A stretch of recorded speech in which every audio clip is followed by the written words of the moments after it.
All right, let's get going. Friday. Yay. That.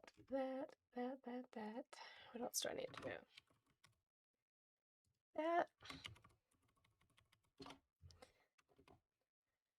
And okay, I guess we can get it going. Hi, Sherry. The first one in here, I think.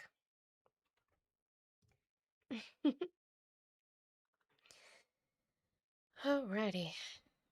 Good morning, Dark Eagle. Happy Friday.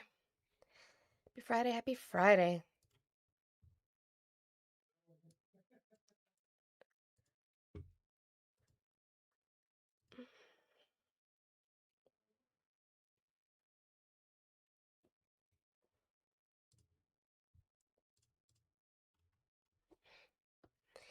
It's Friday. Yay.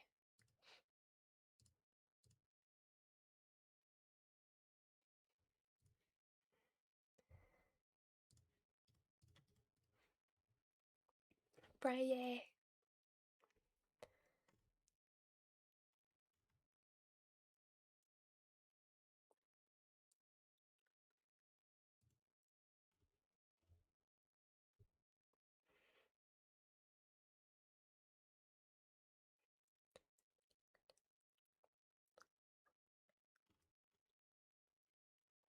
Hi, Juicy Juice. Happy Friday.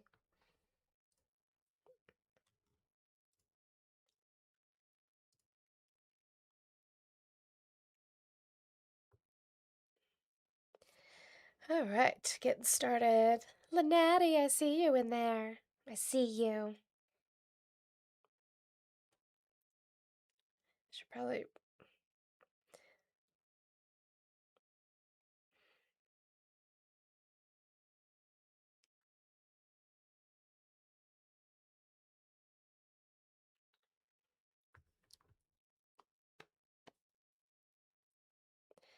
Let's see how long we can act like adults over here. Yeah.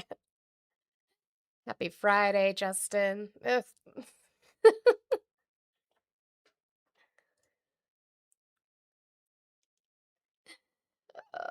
tired. I'm ready for the weekend.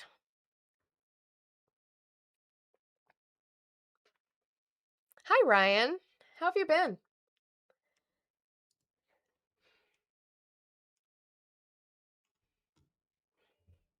I've seen you around, but I feel like I also haven't seen you at the same time. My chats move too fast now. It is finally Friday. I'm so excited.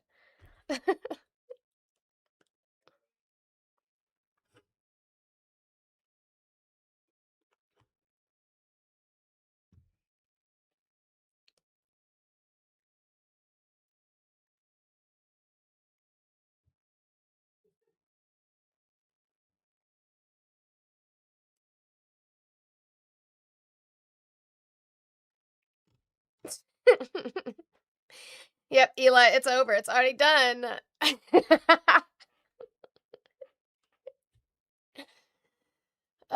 Can you support Donald Trump without bringing up Biden? Is it possible? Or will you explode? I wish I could get you off my phone. Well, Jean, you should probably stop commenting then, because algorithms, the way algorithms work, is that you just invited me back over and over again by continuing to click into the live and to comment in it. Your algorithm is like, you want to see more of this? So you have to fix that. Okay, Mia, I love you. All right. Good morning. Let's get started, shall we? Thank you so much, Peter, getting it started off today. Giving me crabs on Friday. We love that. Thank you so much. If you're watching over here on TikTok, if we could start tapping that screen, I would appreciate it. Please, we like to hit 50,000 likes before the top of the hour, but I know we can hit more than that. We're so close. We were like 15,000 taps away from 300,000 yesterday. Let's see if we can do it for Friday. Can we get me to 300,000 likes for Friday? I think you guys can. So let's make sure we're doing that. Share the live out. Repost it. Repost it right now. Repost. Here, I'll even write it in big capital letters. And then I should be able to from here. Yeah, pin it. Repost it now. Add it to your story. Share it to 5 of your friends. I would appreciate it if you guys did that, please. What else? Do your daily heart me if you have not done so. That little heart should be gold. If it's gray, I'm very disappointed in you. If you don't have a heart at all, why aren't you following me? Go ahead and click that follow button and then send your daily heart me. It gives you access to stickers in the chat that you guys can have fun with while I have conversations or while I do my outline. That's always fun, so I would appreciate if you guys would do that. I have the little roses goal that I have every single day. Let's start getting that going. That's how we start every day, and then as the goals increase, if we could try and get those accomplished as best as possible, that would be great. My English isn't going to English today. I can feel it. And guys, in my gift gallery, if you click on my profile picture, it's going to say, what am I at? C4 gift gallery. I have 3 gifts left. I need 1 person to send the whale diving, 1 person to send a meteor shower, and 1 person to send a flying jets so we can light up that gift gallery. Now, I know that those are expensive. They're a big, big chunk of TikTok change, but if you have the means to do so, I would appreciate it. If you don't, just keep tapping and support me that way. I would appreciate that. Or just completing out the smaller little gift goals that I have like in the middle of the screen up top. That would be amazing. If you're watching over on YouTube, excuse me, I'm already inhaling my spit. If you have not hit that thumbs up button, will you hit that thumbs up button for me over on YouTube? Again, I go into this wanting to foster conversations based off of factually based evidence and not your feelings. We don't always get there. We get a lot of feelings, a lot of very big feelings, and a lot of common sense. And, well, you don't think, and I just don't have those kinds of conversations. I'm really tired of having those kinds of conversations. I will ask you to prove these things. I want to talk about the facts behind these things. And that's just where I'm at with that. And if you can't, or you're unwilling, or you are too scared, hitting that thumbs up button might bring in some of your brethren to come in who might be braver in order to do that. So let's do that over there. You can also subscribe. You can become a member. You can send jewels and you can send super chats in case the chat starts going by too fast, but you have something you really want me to read, even if it is a hate message. If you send a super chat, I will read it. So go ahead and work on that over there. Over on Twitch, I see that there's 1 of you over there, and I appreciate it as we get started over there on Twitch. Make sure that you are following me, please. I would appreciate it so much. You can also subscribe over there. And remember, if you pay for Prime, Jeff Bezos gives you 1 free Prime sub a month. Why not use it for me? And you can send bits over there as well. And also subscribing gives you access to emotes over there that you can use. Am I going to be sad when Iran is toppled? What? If we leave it in a state where the people are harmed, yes, I would be sad about that. Leaving it in a state where the people are harmed because of an action we took, that would be very frustrating to me. Okay. Let's get started today. Let's start with some polling. I know, guys, it's your favorite thing that I show so many polls to start our day, but that is where we are going to start first. So first we have a Harry Enton poll in regards to Trump, his approval rating on tariffs. And then we have a couple generic polls that one of them in particular might surprise you. Probably not, because you guys like to pretzel yourselves, but that is what it is. Oh, I guess I forgot my big one, right? I have my 100. Hi, Sparky, by the way. Hi. I have my 100 goal that I have every single day, guys. This is my job. This is what I do for a living. This is how I pay my bills. We pay for women's labor on this platform, so if we want to start crowdfunding with a dollar train, a $2 train, a $5 train to get that down, we have 3 hours to work on that goal. I would appreciate it so very much. Cash App, Venmo, PayPal, all in the link tree in my bio across all 3 platforms. Thank you so much as we get going here today. Harry Enton to start us off this morning.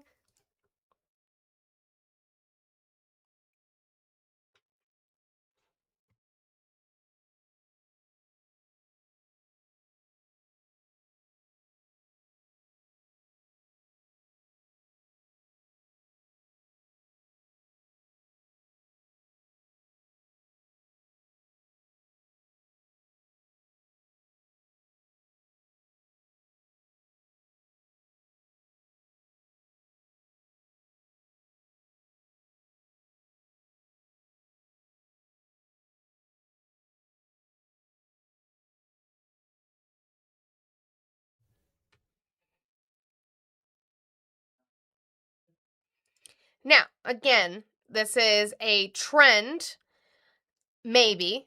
We have not seen a poll that counters this. That is the reason why we are starting to call it a trend, because this source is the CBS News YouGov poll in regards to favoring or opposing and favoring in November, right?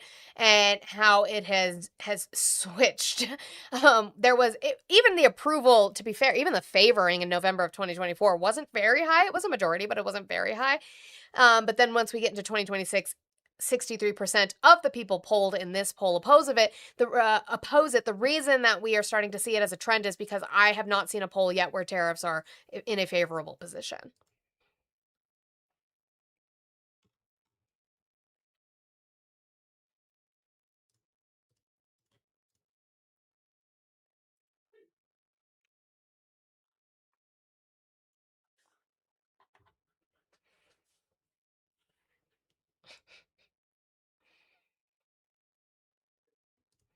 Oh my God, phone. Oh, I'm so sorry. You're right, Phantom. There is no sound.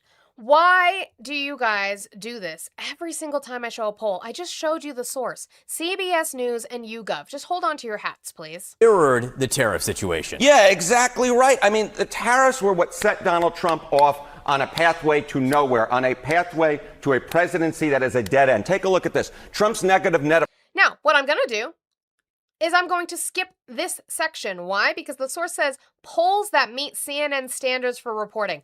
I don't know what that means. I don't like that as a source. So what we are going to do is we're going to skip forward until he's done talking about that section. Okay, now we're back to an actual reputable poll. Still, it's notable, right? Net approval rating Trump on tariffs. Brazil, 51 points underwater. Canada, 65 points underwater. Mexico, 73 points underwater. Trump has been underwater so long on tariffs, both here and abroad, that So not only does he have a unfavorability rating in the majority in regards to American voters in way of approval on tariffs, he also has it in Brazil, Canada, Mexico. Not that you guys care, because you don't care about other countries, but you should, because we trade with other countries. We cannot make all of these things in-house ourselves. We have to have trading partners. We have to have allies in the world, and he is alienating us from that. But even so, we can skip through that, and we can move on. Now he's going to talk about the prediction markets, which we know I can't stand, but they exist. So presidential election going on there. Top chances to win the Brazilian presidential election.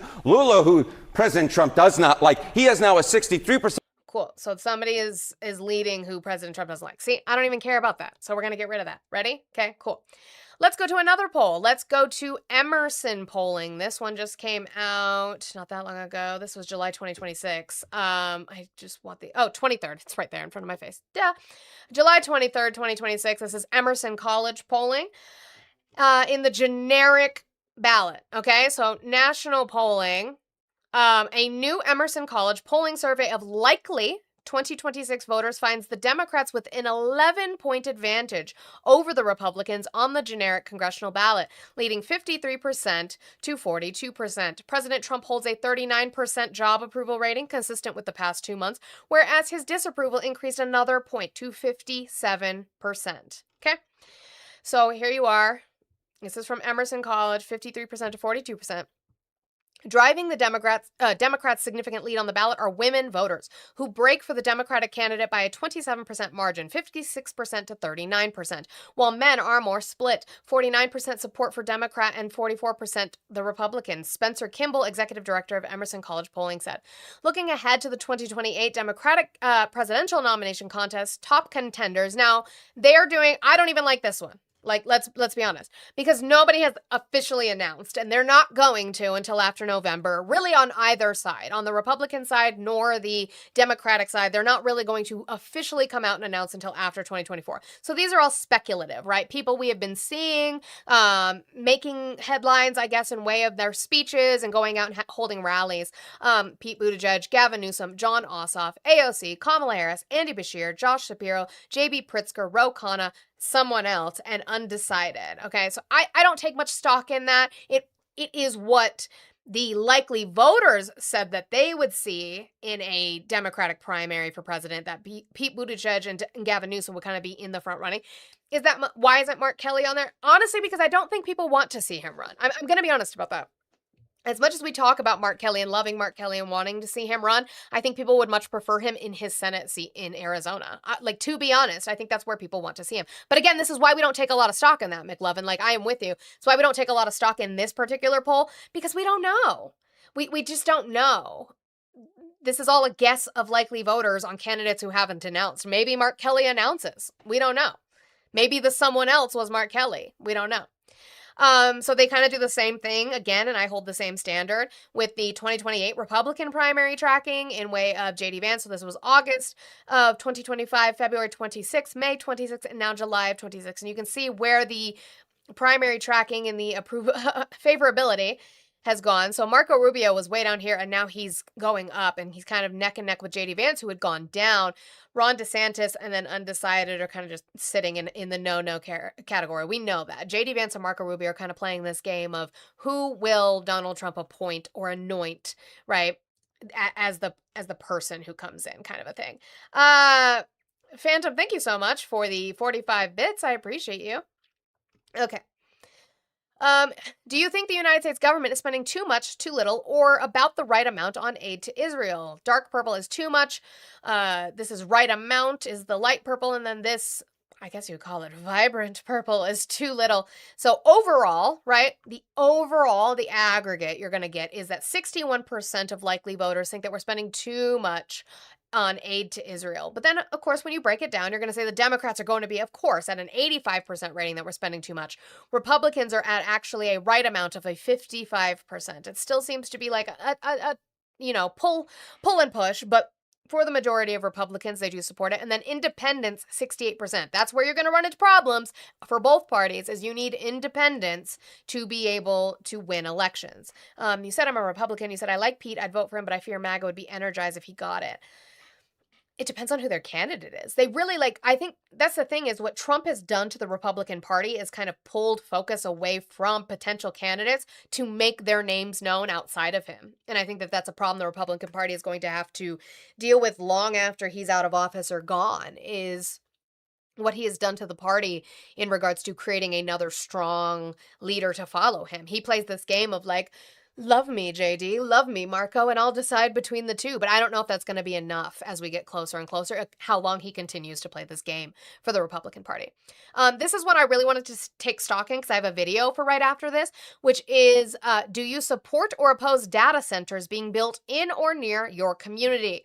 In December of 2025, when Emerson College Polling did this, 33% supported and 42% opposed. Now, that's not a majority because it doesn't hit over the 50% threshold, right? But it's not great. A lot of people were neutral. They didn't quite know enough about data centers at the time, but still there was more opposition than there was support. In December of 2025, here we are in July of 2026, and 63% of likely voters oppose data centers. Now that is going to become a problem for Trump, and I'll show you why in just a minute. What I wanted to show you is what I liked about the Emerson College polling, is it gave you the methodology. And the fact that, yes, it was 1,100, not a huge pool, but it's about average for any kind of poll, or especially college polls or any kind of poll, since they tend to do them weekly, about 1,100 or 1,000 people responding to it. Not a terrible sample size. And again, it's between this amount of time that they ran it, 2 days that they ran the survey with that many people answering. I was glad that they put their methodology on there. So I'm going to show you why the data center one is important, because I think Donald Trump is doing everything in his power to really destroy the Republicans' chances of being able to both please him, but also please their constituents to keep winning elections, and that's going to be a problem for them. And even communities compared to other communities. You have some communities that really want this. This isn't all negative stuff. You have communities that really want the data centers. And frankly, those are the smart communities, because it means tremendous numbers of jobs, very little actual disruption. Except for your utility bills going higher because they're not having to pay for that, except for them utilizing your resources for water, especially in states where they already have issues with obtaining water, except for that, right? And the ones that don't want it, the happiest people in the world are foreign countries, number one, and number two, other communities within our country, because they're begging for them. And even Now, I would love to see where they're begging for data centers. But Donald Trump has been at the forefront of this push for data centers. Unfortunately, though, like a bull in a china shop, right? I don't think that we're going to be stopping completely data centers. I don't think we're going to be stopping AI completely. I think that would be naive to say. What we are saying is there should be restriction, regulation. Let the baby learn how to crawl before it walks, before it runs. Okay, do not just offer it, start building these things, rushing the building of these things, violating any kinds of regulations in regards to the ecosystem in these communities. Ask the people in these communities, make sure that the city councils are allowing open forums for these people to come into these communities. If they're begging for them, show me that. I want to see it. But we're not seeing that. What we are seeing is communities that are very, very unhappy with the fact that they are having data centers being built in their neighborhoods, whether they go to those city council meetings and get them pushed back. We've saw things like that, like in Arizona, where they actually got these data center companies kicked the fuck out. Or you have situations where they don't know at all. Thank you, Rory. I appreciate that. TikTok is TikToking. A lot of people don't know that there are city council meetings that these things are happening on, or they're closed forums and like these backroom deals with these city council members, and they don't find out until they hear the noise from the data center, or they actually hear the ground breaking of the data center, or they find out with their utility. We have moratoriums in our cities. Good. That's good. Actually, I wanted to find. Let me play this while we're here. I'm gonna spell her name so wrong. And I spell it wrong when I search for the movie every time, too, to be fair. So I'm going to play this. This is Erin Brockovich on Theo Von. Yes, it's Theo Von. But it's Erin Brockovich. If you guys don't know, if you've never seen the movie, Erin Brockovich is a real person. Yes, she really did sue in California PG&E in regards to poisoning its people with hexavalent chromium and lying about it. She has now discovered data centers. God help them. Yeah, if data centers are so great, why are they being built in secret? Yeah, that was in Substack, the Brockovich report. And you talked about the biggest one, which is built in Louisiana. In the flatlands, it says right here, in the flatlands of Northeast Louisiana, known for soybean fields and dense clusters of river cane, Meta is building a 4 million square foot AI campus called Hyperion. When finished, it will consume more electricity than the entire city of New Orleans and cover a footprint the size of Lower Manhattan. Consume more electricity than the entire city of New Orleans. Just this one data center in Louisiana. And guess who pays for that? Because it's not Hyperion. Hyperion's not paying for that. It is going to pull from the resources that exist in Louisiana, and the people are going to see an increase in their utility because of it. And then it says here, Meta's investment establishes the region as an anchor in Louisiana's rapidly expanding tech sector, revitalizes one of our state's beautiful rural Meta. Sorry, not Hyperion. That's what they're calling it. Meta's not going to pay for that.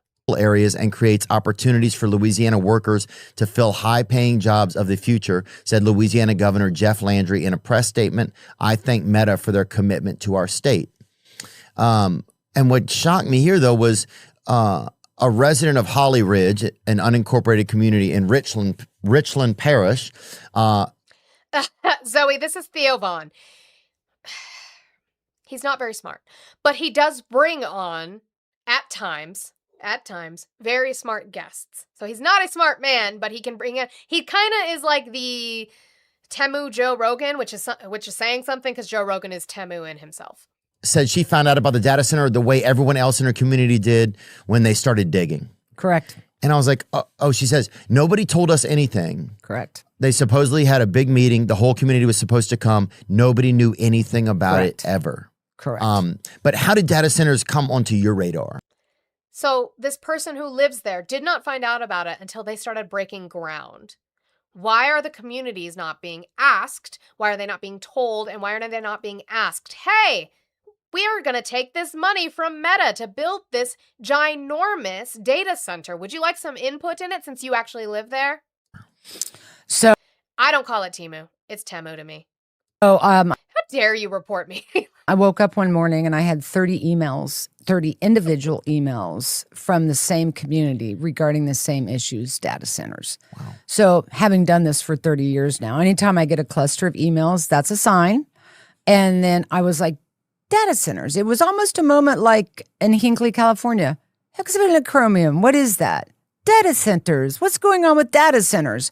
That I started looking into it, and things, I don't know, my questions weren't being answered about data centers. So what I do is I like to see the big picture, and I like to create maps.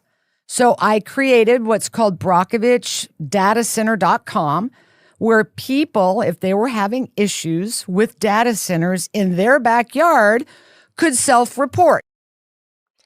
So she's been working on going after them, well, tracking them, and then most likely, knowing her, she's going to go after them. Oh, crap, I meant to keep that up so that I can...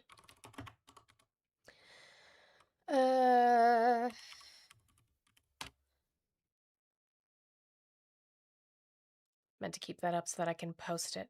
Okay, so again, just not good in way of polling for what's going to come in November. Now, you guys didn't like Enton because you never do. You never do. You guys didn't like...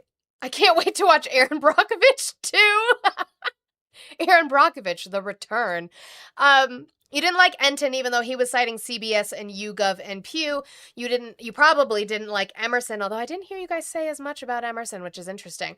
Maybe you'll like this one. This is Fox News poll. This was July 22nd. Voters want major change amid economics and political discontent. Excuse you, I did not ask you to play. Close. Voters want major change amid economic and political discontent. Latest survey shows Trump approval stuck near record low. This is their generic ballot. So let's go through it. Several findings in the latest Fox News poll, hi Kelly, show voters are unhappy and want major change, which bodes well for Democrats in November. President Donald Trump's job approval remains near a record low. More Democrats are motivated to vote. Republicans join Democrats and independents in rating the economy negatively, and 4 in 10 voters want dramatic or revolutionary change. Plus, more view the GOP as tied to elites than the Democratic Party. The reason I'm talking about this, and I heard about this, thank you to John Favreau and Dan Pfeiffer, although you're a little too libby for me, but thank you for the pod save this morning and giving me these generic ballot polls to look up. This could be a hinge point. The one thing in way of polling that has been consistent is that Donald Trump's approval has been low on most everything. Most everything, and we'll talk about the one that's not, right? But it's, just wait. But everybody comes back, or MAGA comes back. I don't think I was there yet, Ari. I came in a little late, so I don't know when you went over it, to be fair. Well, and they record the day before, I think. I don't know. So I didn't hear it until this morning.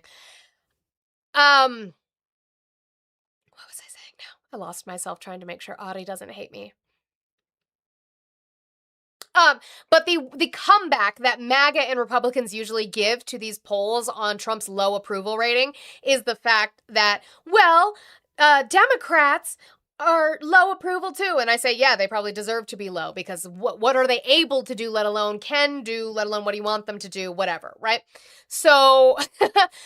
This is a hinge point because it is now changing among voters, the approval being like, okay, Trump was up here, Democrats were down here, now Trump is down here with them, so ha ha ha. We're slowly starting to see an increase. So let's look. Voters say Democrats can better handle income inequality plus 22 points, healthcare plus 21, inflation plus 10, the economy plus 9, and foreign policy plus 7. Republicans hold the advantage on crime plus 7 points. I don't know why you guys voted for a felon. While government spending, Democrats plus 3, and national security, Republicans plus 2 are more evenly divided. On immigration, the GOP had an 8-point edge in April. Now, Democrats are preferred by 1 point. Uh-oh, SpaghettiOs. That's a big one because that was the really only one that you guys had, even in the polls of his disapproval in regards to economy, in regards to foreign policy, in regards to domestic policy, trade. He was doing bad, except immigration. Well, you've lost that now. Who political party? I don't know why they asked the question that way. Geez, are you trying to talk to MAGA specifically? Because who political party would better handle top issues? It should be which political party. Glad to know Fox News is also part of the overmajority that cannot cannot read or speak in proper English. But yeah, English proficiency, right? English proficiency. Yeah, sure. Immigration, sure. Who political party would better handle top issues? Which political party, the Democrats or the Republicans, do you think would do a better job on each of the following? Obviously, blue for the Democratic Party, red for the Republican. As again, what they pointed out in the plus 22 is what they're showing here if you can do math. Income inequality. Democrats, among the voters that they polled for this Fox News poll, Democrats are favored 60% to 38%. Healthcare, 60% to 39%. Inflation, 54% to 44%. The economy, 54 to 45. Foreign policy, 53 to 46. Government spending, 51 to 48. Immigration, 50% to 49. Uh-oh, the Democrats are starting to make way. National security, you have the Republicans again up +2. That they said that in that paragraph up here, and then crime, 53% to 46, up +7. Right? So it's not working. His policies are not working. They're not beneficial. They're not popular. More Democrats, 68%, say they're extremely motivated to vote in November than Republicans, 57%, by an 11-point margin. By a 25-point spread, more MAGA Republicans, 66%, are extremely motivated than non-MAGA Republicans. Now, duh. But the reason that's important is because they either won't vote or they'll flip vote. That's what's going to happen. Or they just won't vote at all, which is beneficial in the case of Democrats anyway. So more Democrats than Republicans are extremely motivated to vote. All voters, 59%, 68% Democrats, 57% Republicans, 41% independents. If the election were today, 53% of voters would back the Democratic candidate in their House district and 46% the Republican. That 7-point edge is just outside the poll's margin of error. That's good. If it's within the margin of error, you guys could dismiss it a lot more easily. You'll dismiss it anyway, but it's fine. But it's outside the poll's margin of error. Democrats were up by 5 points in April. Notably, 53% is the highest percentage either party has received on the generic House ballot in Fox News polling since 1996. Decaf, leave me alone. When looking... It's because I can hear myself. When looking only at counties where the 2024 presidential vote was close, Trump and former Vice President Kamala Harris within 10 points. The Democratic candidate leads by 59 to 41%. Although these data look promising, why do they talk like this? Although the data looks promising for the Democrats, some of their support is in less contested districts, that's fair, padding their national totals without adding House seats, says Republican pollster Darren Shaw, who conducts Fox News polls with Democrat Chris Anderson. The best estimates I've seen suggest the GOP could retain the House, even if the Democrats win by the national vote by 2 to 3 points, but if Democrats win by 6 to 7 points, they probably take the House. That sounds like cope to me. It sounds like cope to me.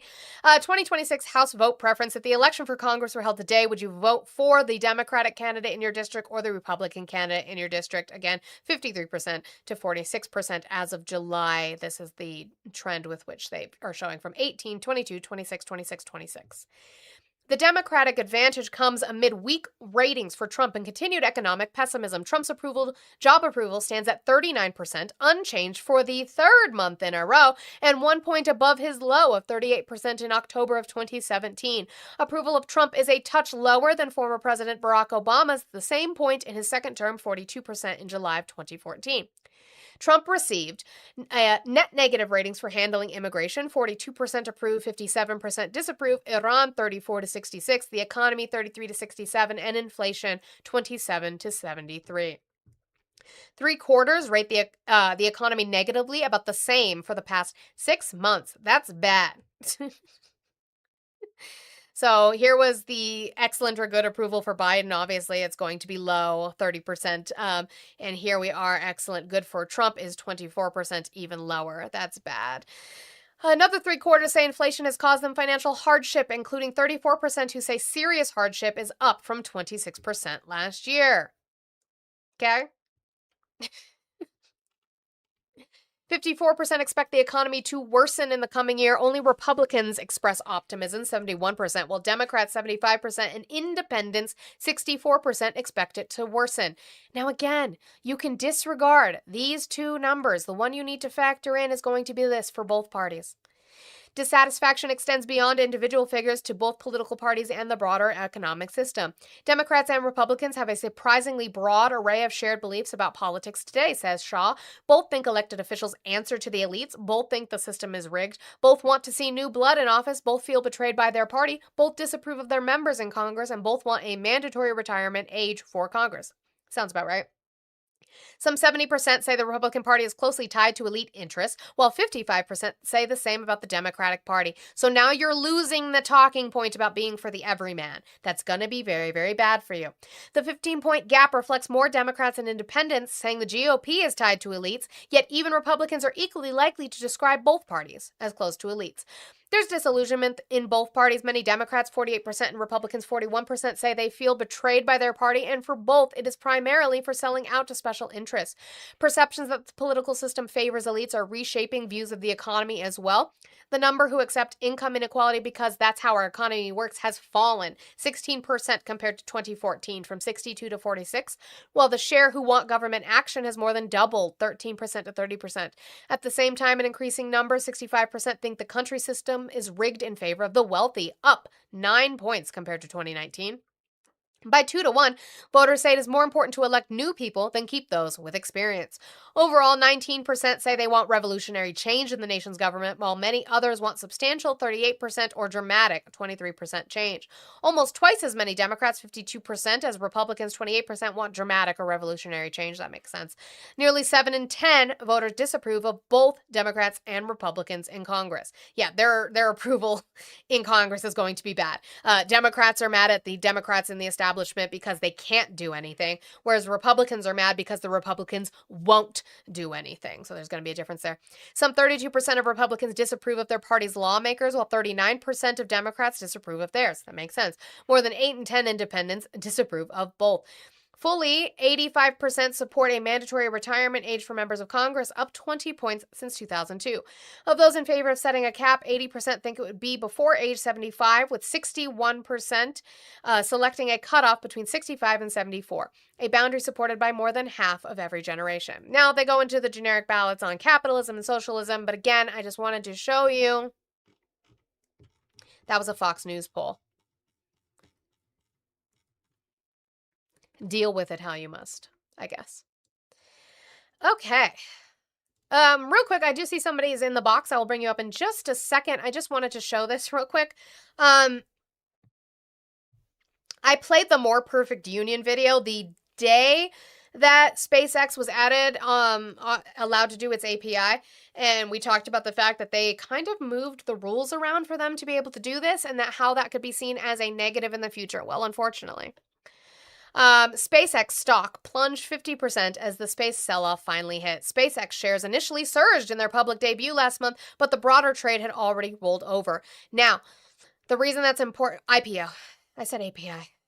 That's not what I meant. IPO. SpaceX shares initially surged. Why? We knew this. They wanted this. Why did SpaceX want this? SpaceX wanted that because they need money. Because SpaceX is bleeding money. They don't have liquidity and they needed a whole bunch of money. So what they do, they ensured that they got tied to an IPO, your 401ks, your fucking money, so that they could take on a whole shit ton of money, and now it's fucking crashing. Shocker. Wow.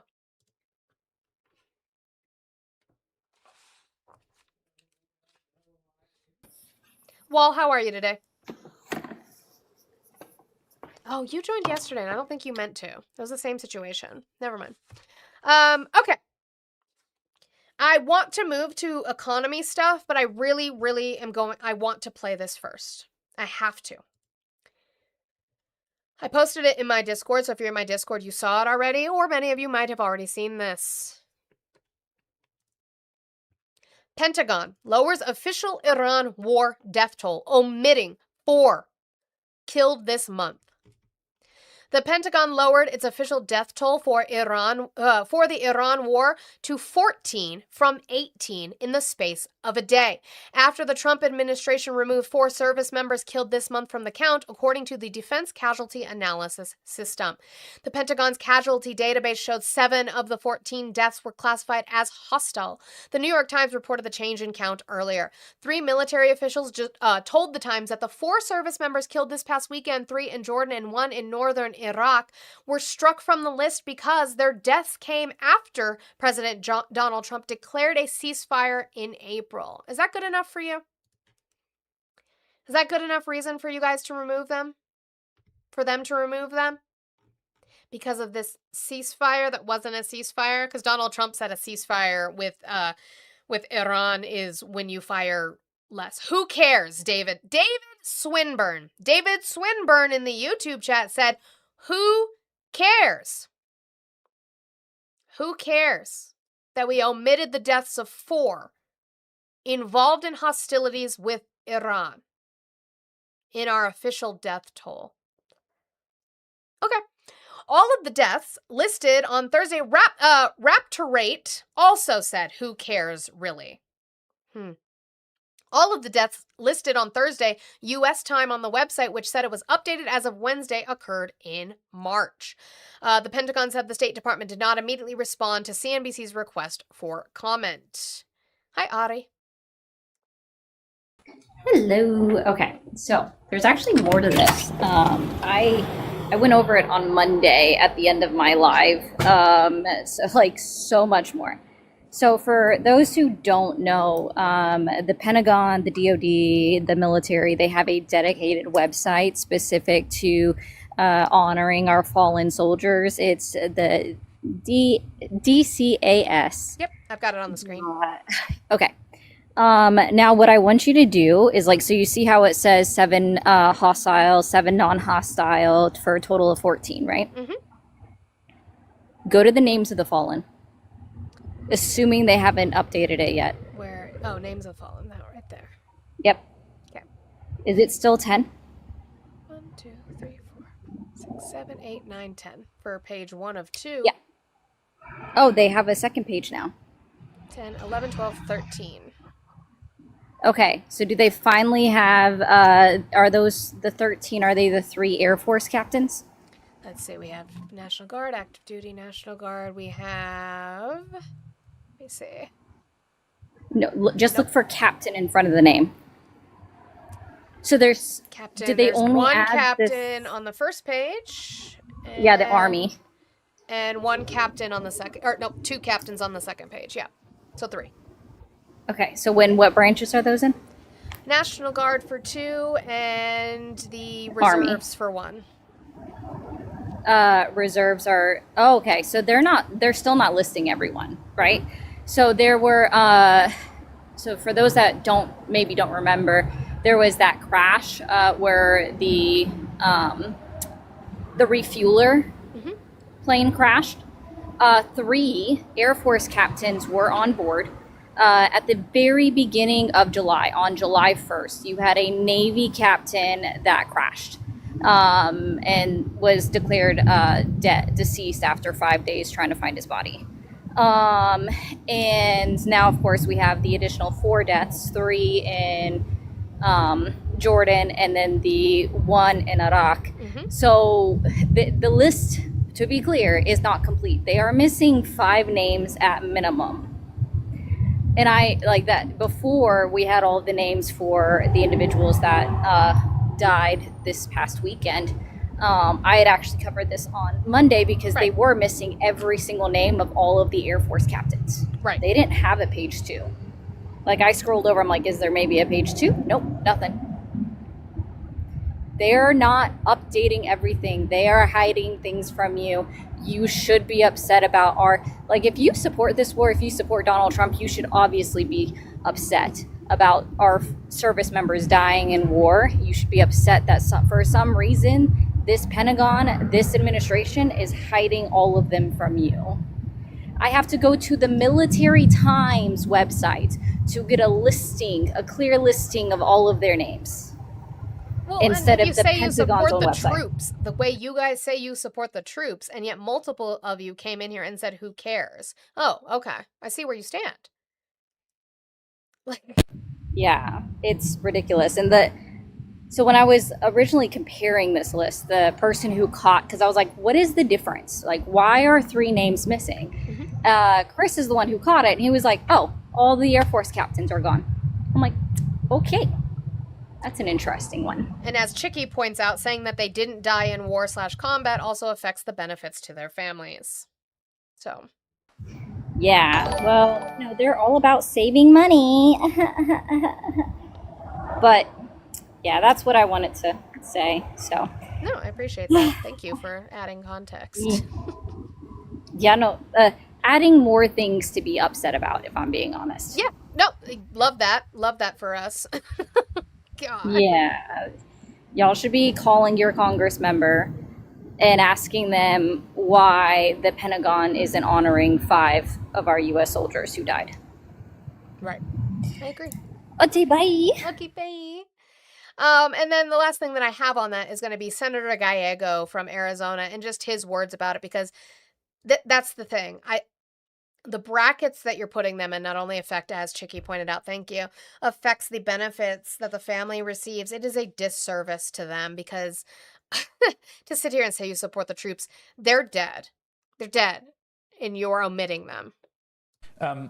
The Department of Defense has subtracted and lowered the number of U.S. deaths in combat in Iran from 18 to 14. They have subtracted by 4. Now, the reason they have done that, according to the reporting here that's on the Washington Post, the New York Times, 3 military officials said that one reason behind the change was that the Trump administration decided to remove 4 service members killed this past weekend from the list, 3 in Jordan and 1 in northern Iraq, because their deaths occurred after President Trump declared a ceasefire in the war in April. What do you think of that? Well, I mean, it's absolute BS, because what really matters is, what do these families feel? I was in a conflict, technically, in the Iraq War. That's what they called it. But it was war. I lost my best friend. I still talk to his widow and his kids, who I help as much as I can nowadays. War is war. The only reason they're doing this is so the president can have this arbitrary number that he could point to and say, like, no, not that many people died. But at the end of the day, these are kids that are dying. These are somebody's husbands, somebody's daughters, somebody's wives that are dying right now. And you have these very small men, both in Pete Hegseth and this president and everyone around him, that are more willing to actually fudge numbers and actually deal with the reality that they got us into a stupid war. They don't know how to get us out of the stupid war. And because of them, a lot of young men and women are going to die, because these guys are just absolute idiots and are more selfish and more worried about their own personal ego than the safety of these men and women. It's gross. Like, what more is there to say? It's gross. Yeah, Kelly, it's disrespectful. It's a disrespectful way to treat our soldiers. But they're the party for veterans, right? Absolutely not. Okay, I really wanted to cover that. I did not want the day to go by and to miss that for the weekend. I refused. You're sending me something? Okay. We are going to pivot to the economy now. Before we do that, let's do just a little bit of an announcement. There's about 80 of you in here on TikTok, and I appreciate you guys being here. If we could continue to tap that screen, please, I would appreciate it. Let's keep working on that, guys. I don't think we're going to hit that 100,000 before the top of the hour, which is disappointing. So again, I would really like to hit 300,000 before we end today. For Friday, at least, that would be nice. I'm so sorry, Blue. I'm sorry. But I'd appreciate if we could work on that, please. We still haven't, we've got the corn up here that we haven't completed. And again, still 3 gifts in my gift gallery to get completed. Since the Pentagon won't acknowledge that I made my own list. We love that, actually. W's to Ari for the list that she made for 19 of them, and she said, notice that only 1 of them occurred during a ceasefire. But W's to Ari for doing the work that the government is hiding. We love that. Okay. Guys, if you're watching over on YouTube and you haven't hit that thumbs up button, I would appreciate it if you do. Thank you so much. It is helpful to me to push me out onto that algorithm so that maybe we can have conversations. That one's going to be a hard one for you to have conversations about, which I totally understand, but let's make sure we're doing all of the good things, please, to support me. It is Friday. By the way, 100 left in my goal, guys. We haven't touched it at all. I've almost been live for an entire hour. Not $1 train or $2 train. I guess we don't value women's labor in this community. Wow, that's, sobering. I get it. Men. Let's move to economy. We're still going to cover the news because guess what? We care regardless. Let's go back to Enton. So you guys are going to be mad again because you guys don't understand how polling works. So there is that. Here's Harry Enton in regards to who is getting blamed. Remember, this is important for midterms. Who is getting blamed?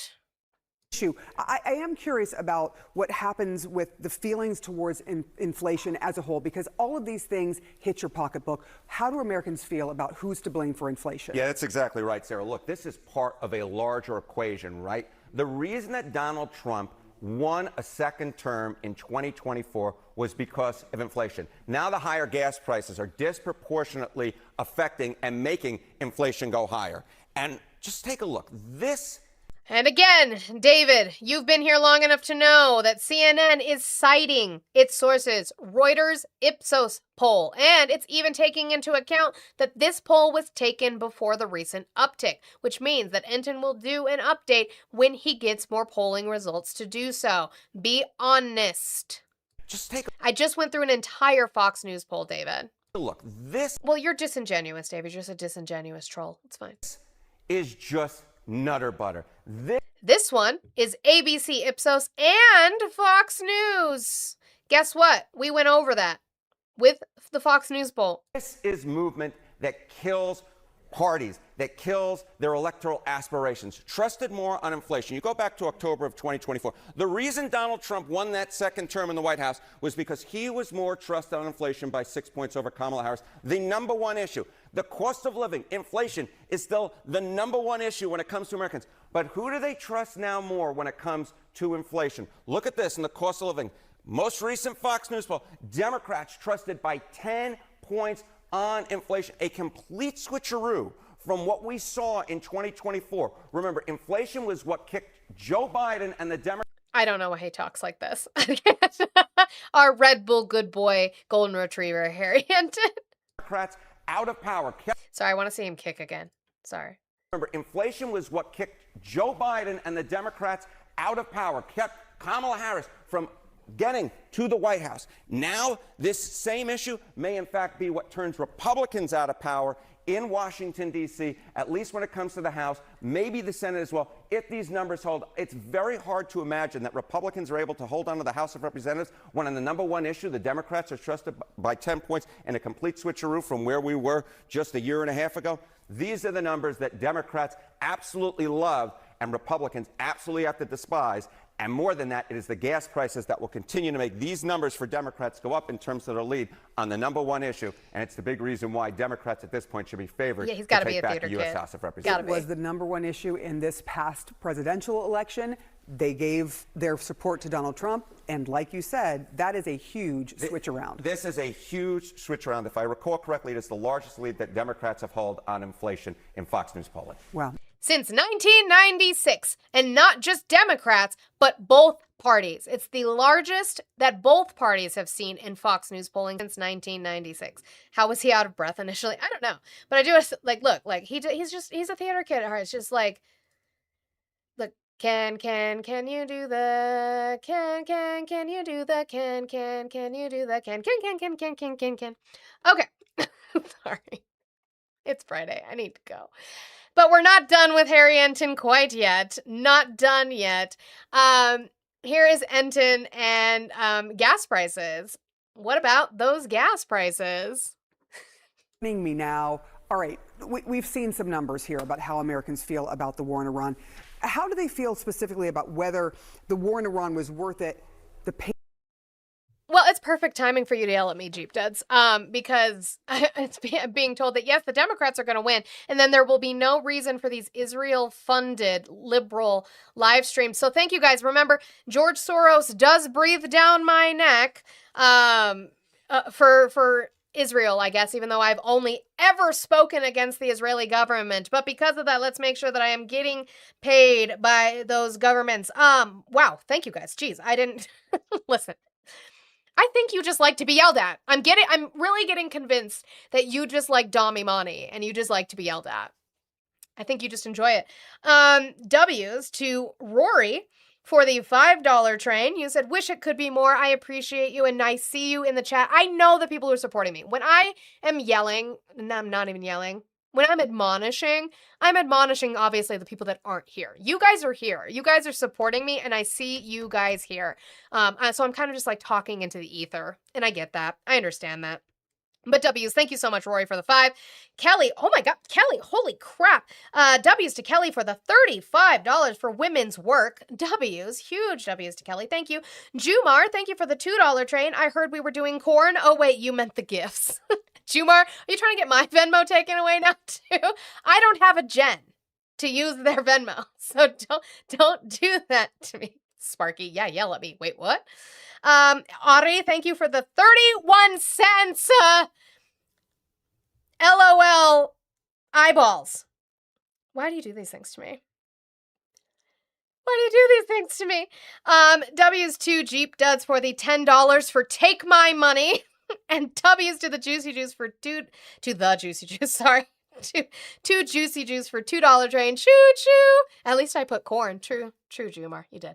For the $2 train for train. Thank you for running a train on me, Juicy Juice. I appreciate it. Thank you, Jumar, for running a train on me. Thank you, Roy, for running a train on me. And thank you for the rest of you for the donations. I have to do math now.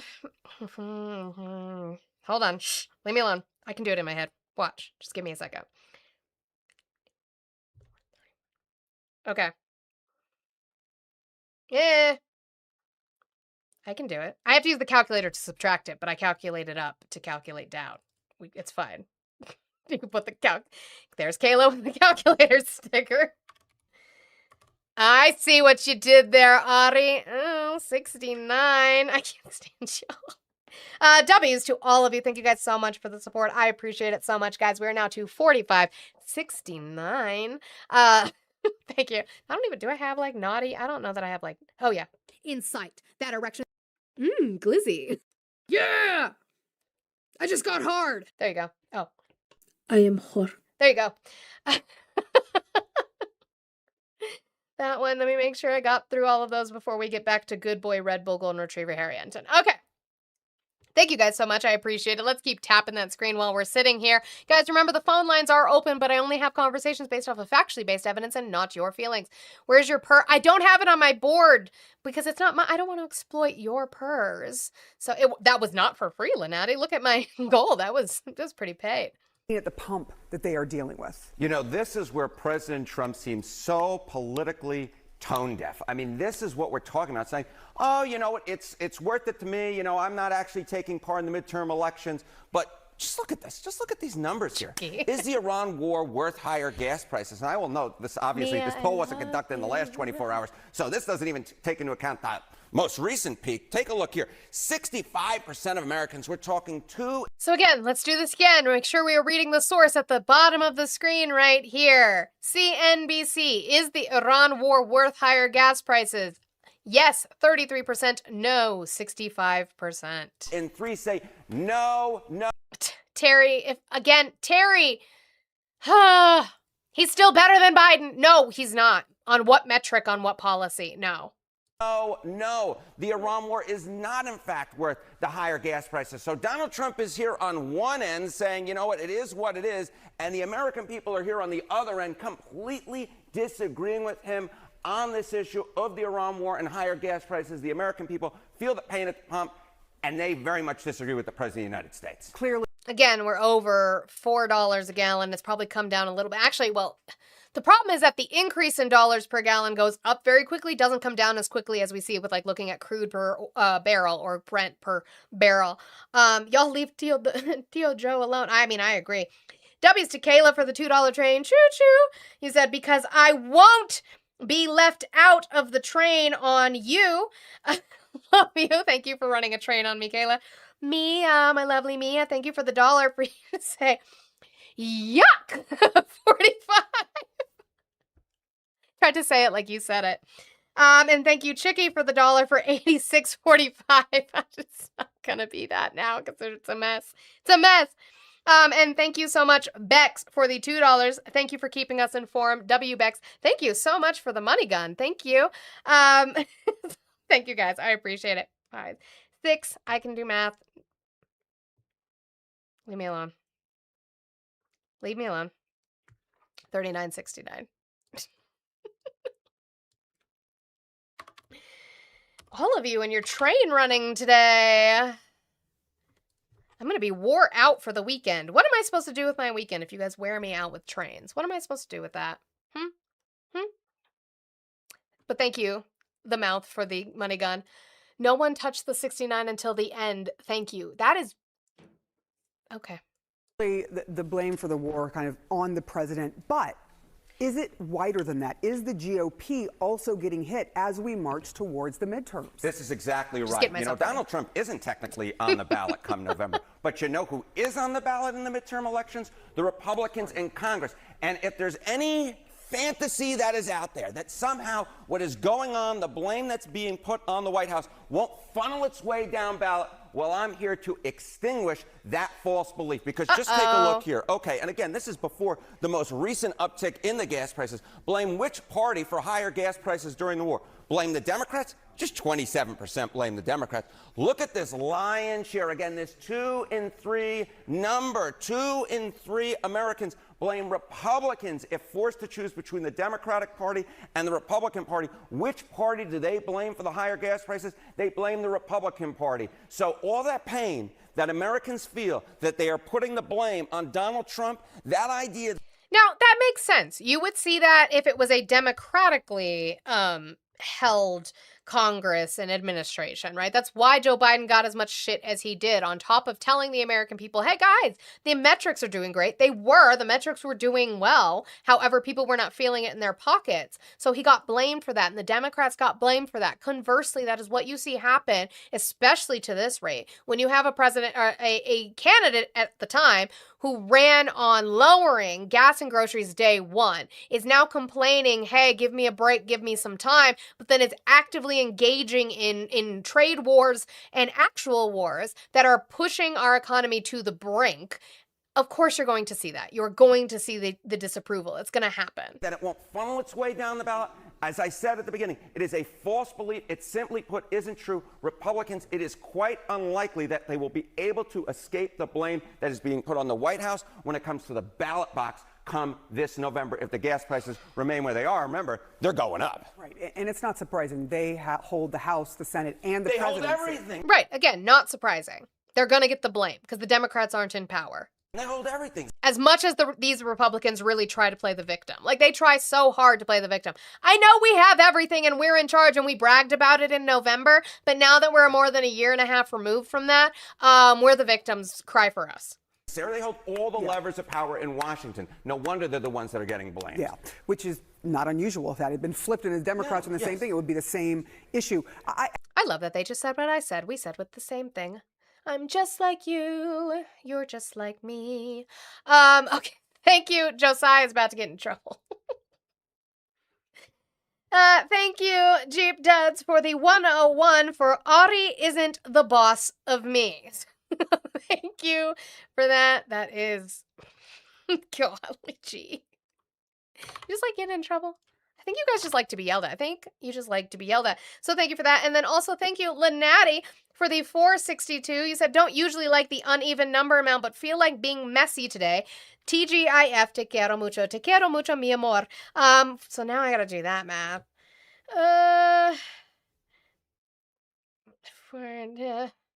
Yes, yeah, okay. Why do you guys do this to me? You know how much of the show is probably spent with just me doing math? More than it should be. And that's my own fault. That's the American education system's fault. No, Ari is everyone's boss. And now unmuting you in the chat. Awesome. All right, moving on. So Jamieson Greer, who is the Trump administration's, he's in charge of trade. He's the U.S. trade representative, Jamieson Greer. So he deals a lot with the tariffs and the trade policies of the United States, specifically under this administration. He went in, what is going on now? I can't, why? I can't, how do I do that? I don't think that's what you think it is. Is it? It is. W. Ari for the 37 cents to bring us to 33.69. Oh, back to 69. You guys are ridiculous. Anyway, Jamieson Greer is the U.S. trade representative, and he was being questioned in front of Congress. And here is Senator Whitehouse specifically talking again about tariffs and now the tariff refunds that they are that they are issuing to these corporations. Which corporations? Because do you guys still know who pays tariffs? Yes or no? He's going to lie to you. Follow up. On your other point, though, I don't concede that the tariffs went through to consumers. A lot of them were eaten by foreign companies. A lot of them were diluted in the supply chain. What? Which tariffs were eaten by foreign companies? Which ones? Who pays for a tariff? Once again. And the reason why they're going back, can I, sir, may I? The reason why they're... You can't, because I'm the one who has the limited time here. You're here all day. I've got all right, 5 minutes. You don't want an answer. So that's why I want to jump back in. If, in fact, it's not paid by the American side, it would make no sense to be making refunds. So just your behavior with tariff refunds proves the point that it's not just paid by foreigners or foreign governments or China or whomever. So I want you to listen to that again. Listen to what he says. That's why I want to jump back in. If, in fact, it's not paid by the American side, it would make no sense to be making refunds. So just your behavior. We are making refunds to corporations in the United States. So if it was being absorbed by foreign governments, how would we be, or foreign companies, excuse me, not governments, foreign companies, how are we issuing refunds? Behavior with tariff refunds proves the point that it's... Steve-O, you said, how are they implementing new tariffs if they're starting to issue refunds? Because they're issuing refunds based off of the unconstitutional tariffs issued through IEEPA. They were using a specific statute of emergency, national emergency, IEEPA tariffs. What they are now doing is using other statutes to issue tariffs. Blame Eurylicus. Not just paid by foreigners or foreign governments or China or whomever. So let me make that point. Last, let me just say that, Americans are having a real cost problem. And I think that some of that relates back to the tariff decisions. Anybody who's got a small business or who's going to buy something that has a component that is manufactured in Canada that now has a 50% added cost associated with it, I think is going to have a real problem. And I would urge you, and I think it's in your interest as an administration, try to help reduce the burden on American consumers by reducing the level of inordinate tariff assessments. So good luck with that. Right, those are going to end up in court too. Those are going to be bad. By the way, thank you so much, them runny eggs, for the 300 bits. Thank you so much. I missed it in my little social stream thing that I keep up here, so I wasn't able to put it on the screen. I'm very mad at myself for missing that, and I apologize. But thank you so much for that. So Senator Wyden goes and... Speaking to Jamieson Greer, but really this is more, Senator Wyden chose to use his time to talk about the effect of Trump's economic policy and how negative it is affecting the American people, his constituents. About a year and a half into the Trump second term, farmers are on the ropes. I was just home for 6 open-to-all town hall meetings in rural Oregon, in communities where Donald Trump got more than 70% of the vote. And I can tell you, the wheat farmers in eastern Oregon told me they are barely hanging on to family farms. They're getting hammered by high prices for key inputs like fuel and equipment. The small businesses, like a local toy shop in Portland, are closing their doors after high tariffs, made their businesses impossible. Uncertainty is costing workers jobs, including at Portland coffee roasters. Supply chains have been disrupted. Small businesses are delaying investments in new employees in manufacturing. Like so many other promises Donald Trump has made to working people, the second he set foot in the White House, he did nothing to put American businesses and workers first. What he did is he embarked on a tariff spree that put the cost of living crisis on steroids in America. The Supreme Court eventually overturned the Trump global tariffs, but the higher costs are here to stay. In 2025, the Trump tariffs cost the average American family $1,700, with grocery and gas prices way up. This week, Donald Trump announced massive new tariffs on clothes and school supplies and other products from Canada, using a provision based in the Smoot-Hawley Tariff Act of 1930. Americans ought to know that nobody, not even Herbert Hoover, used this provision before, but Donald Trump dug up a zombie law to make things even more expensive for Americans. David, that's the point, to bring manufacturing into lower reliance on other countries. Are we seeing that come to fruition, though? Are we seeing that come to fruition in any way? Or are they doing what they did in his first term and companies are saying, yeah, we're totally going to build that over the course of these next 5 to 10 years when you'll be gone? Sure. About to yell at chat like I yelled at Sarah. I loved it so much. So here is Senator Warren. Mods in the YouTube chat. I know it'll probably affect the numbers, but fuck it. At this point, I don't care because they're a bunch of whiny babies. We are going to only allow comments on this particular clip about what she is saying in regards to inflation. I do not want to see one goddamn, we're going to follow RTP rules. I don't want to see one goddamn comment about Pocahontas because it means they're not listening. We're talking about inflation.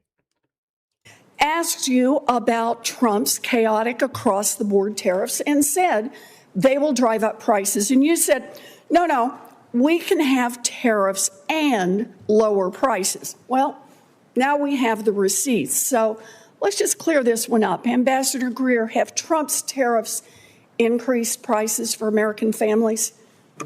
Senator, no. Core inflation fell to 2.6% year on year. Much better than in January 2025. So you're saying that what the Congressional Budget Office and the Treasury Department's own numbers, that families are paying an average of $1,700 more. Are you saying your own Treasury Department and your own Congressional Budget Office just don't know what they're talking about? Well, I'm interested in seeing what Treasury numbers you're talking about. No one's given them to me to look at, so I want to verify those. Actually, they've been out there in public now for at least the last 6 months. They've been widely distributed because families are paying more. And there's no serious economist around the country, there's no serious person who looks at those numbers and thinks that families are doing better. Trump's tariffs mean that families have paid, on average, $1,700 last year. And now the United States Supreme. So again, inflation is going up, even if core inflation looks good. Families are hurting because of these tariffs, and the Trump administration and his little cronies just continue to want to tell you that everything is fine.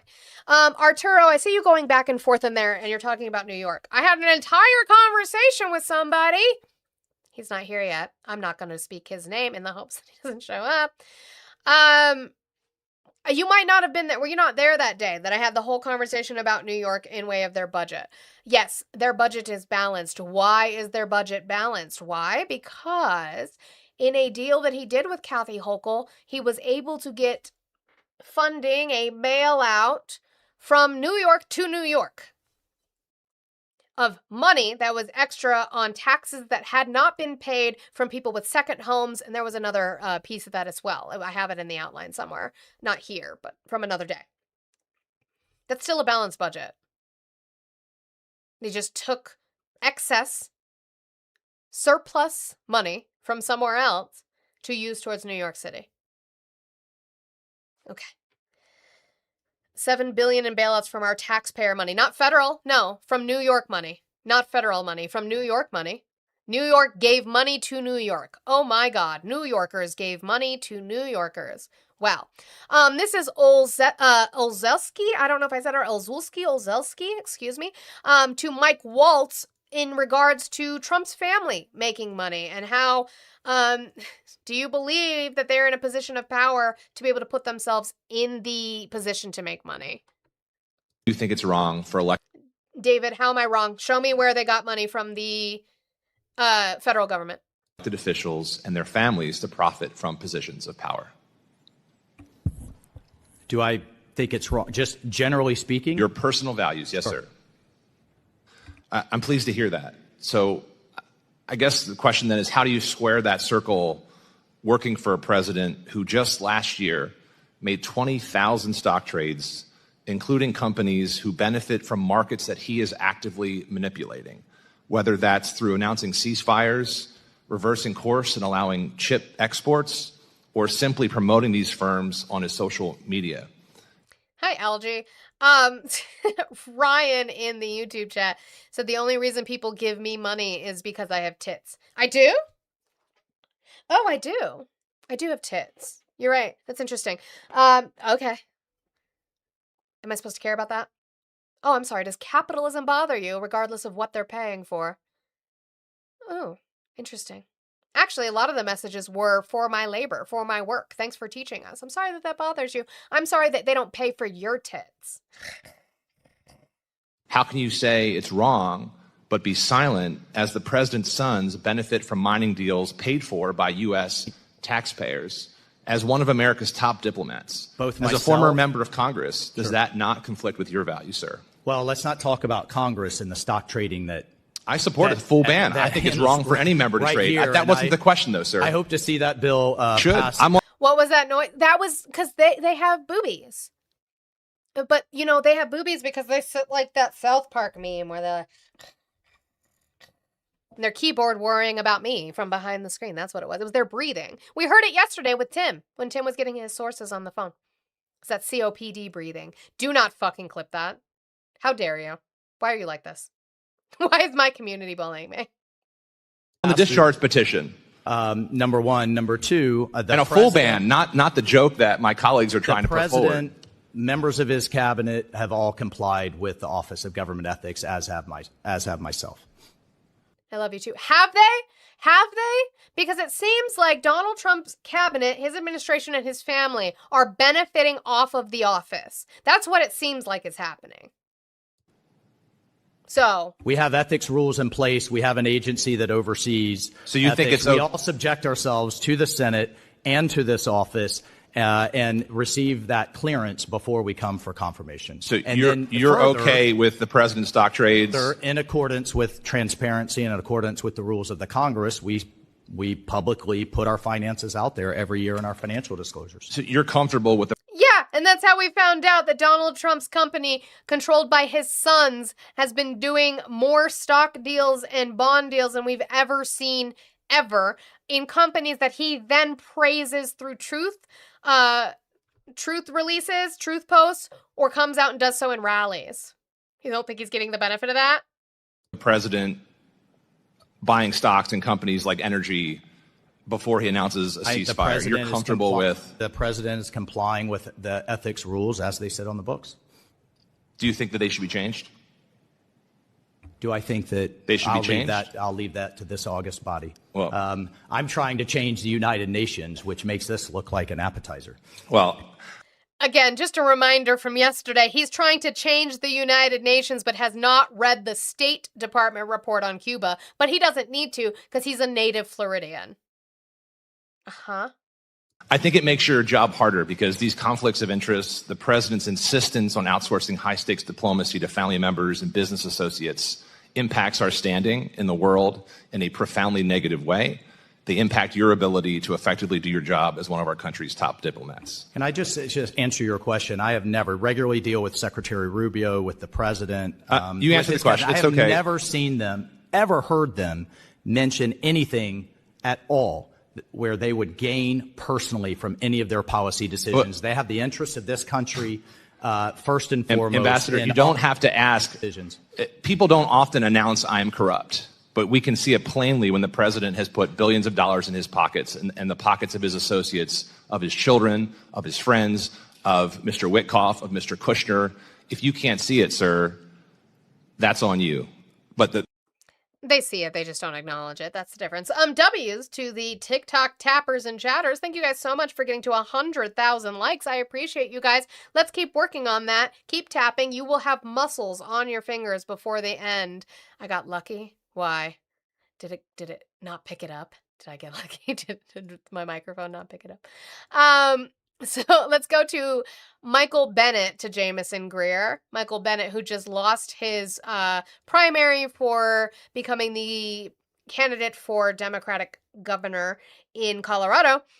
Lost to Phil Weiser. I know, because I didn't vote for him. I voted for Weiser. But Bennett is going to stay in his seat in the Senate and do his job. That's where I want him. That's where he's going to stay. So here he is talking to Jamieson Greer about how they are approaching these retaliatory tariffs against Canada, because apparently we're tariffing Canada for having the audacity to have fires and then for the smoke to be blowing south. Apparently that's what we're doing. Still kicking, that's according to Mike Waltz, who, by the way, got fired and moved for Signalgate. I don't know if I necessarily trust what he's saying, because he's not an ethics board. He's just claiming that Trump followed the ethics board. But we're tariffing Canada because they can't control the wind, which is interesting. Damn, Jackie, I can't control the weather, but we're going to tariff you anyway. So here's Michael Bennet in regards to that. And of course, Jamieson Greer is going to answer those questions. Approach to USMCA negotiations, and how are you approaching the risk of retaliatory tariffs from Canada now that you've imposed 50% duties on a wide range of products that were previously exempt? What economic effects do you anticipate you're creating for farmers and ranchers as a result of those tariffs? Travis, before we get into his answer, Travis, you said both two wings of the same bird, two sides of the same coin, two girls in the same cup. Trump is corrupt as fuck. He abuses his power, but so did Obama, Biden, and Bush. Give me an example.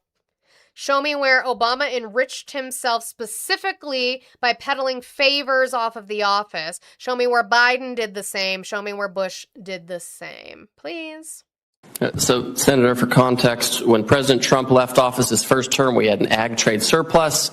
By the time Biden left, we had an ag trade deficit. With respect, and now Mr. we're back on the road to surplus. That is not an answer to my question, nor is it an answer to the crisis that our farmers and ranchers The crisis are facing. came from President Biden.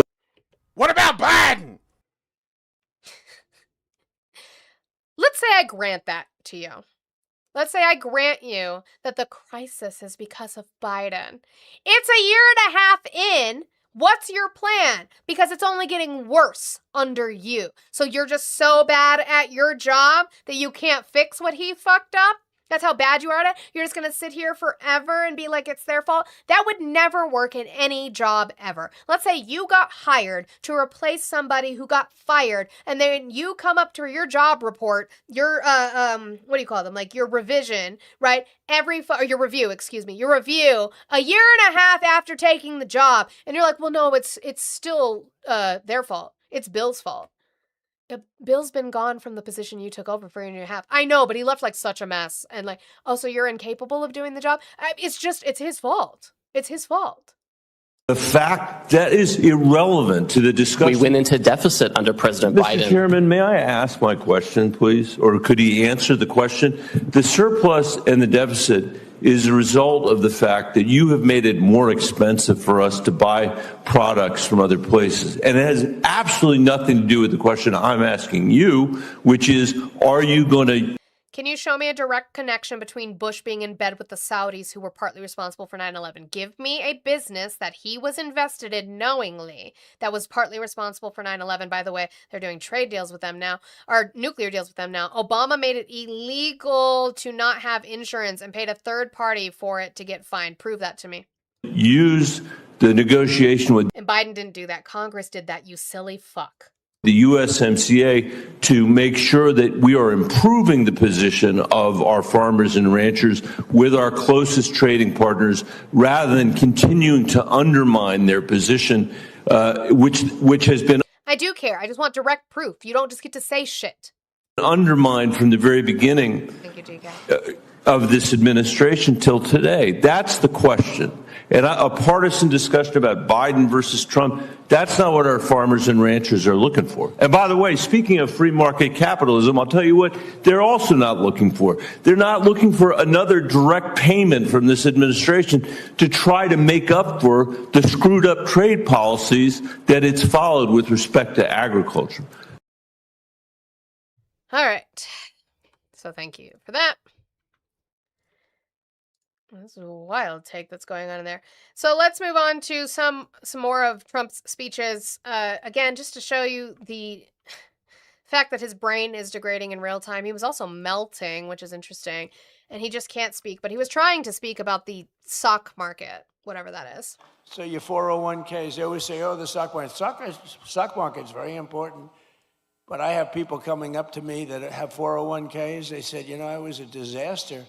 My family wouldn't talk to me. They thought I was a total loser. And now I'm like, the one guy said, I feel like Warren Buffett. So your 401ks, they always say, oh, the stock market. Stock market's very important. The stock market. The stock market is very important. Yep, very, very, very important. Okay, continuing on. Here is where I said earlier I was going to reference. Remember, Donald Trump ran his campaign. He ran on lowering gas and grocery prices. On what day? What day was he going to do that? Gas and grocery prices. He was going to lower them on day 35? Day 462? Day in 2 weeks. Day 1. He was going to lower them on day 1. Well, now he's saying, give me a break. I walk into office, I have a press conference first or second day, and they're screaming at me. I have a press conference first or second day, so either the 20th or the 21st of January, 2025. A press conference first or second day, and they're screaming at me, what are you going to do about high prices? Right? What are you going to do? I said, I just got here. What are we talking about? Tell me. Eggs have gone up 4 times. 4 times. I said, I just got here. Give me a break. I just got here. Give me a break. Well, you were the one who said you were going to do it day 1. So first or second day in office, you were already late. So that's interesting. Local, now I know that I'm not going to respond to any more comments after this one, just to know that you are a troll. So whatever my mods want to do to you or play with you, they may have, because you said they'll riot after Trump's 3rd term. Guess what? The Constitution exists. Cry harder, baby back, itch back. TikTok doesn't like that. Here is Trump talking about the economy. I would like anyone to make heads or tail of what the fuck he said. Please? Listen. I know you hate me. I get it. That's fine. You can hate me, write about it in your diary later, tell your wife that you listened to some stupid, pink-haired liberal bitch. I don't care. That's fine. Hate me. But can you please listen to what he's saying? And please tell me what the fuck he's saying? Since you guys are so good at translating for him. Please? So I just want you to remember that if you're paying a little bit more, a lot of it's come down now. We got it coming down very rapidly, actually. Look at the number just released. But what? I just want you to remember that if you're paying a little bit more, a lot of it's come down now. We got it. If you're paying a little bit more, a lot of it's come down now. In regards to what? Coming down very rapidly, actually. Look at the number just released. Look at the number just released. What is he talking about? He's talking about the core inflation? Because it came down from where you brought it back up. What is he talking about? It gets worse. It. But it really would, we inherited something from Biden. Yeah, it's going to be in the outline. And we're giving it back to you, thousands and thousands of dollars each family. We gave it to you also. Remember. What? Where are you giving people money? Something from Biden, and we're giving it back to you, thousands. You inherited something from Biden, and we're giving it back to you. We inherited something from Biden, and we're giving it back to you. What? But it really would, we inherited something from Biden, and we're giving it back to you, thousands and thousands of dollars each family. We gave it to you also. Remember? Okay, so they inherited something from Biden that enabled them to give families thousands and thousands of dollars. Did I miss a stimulus check somewhere? Did I miss it? Did I miss it?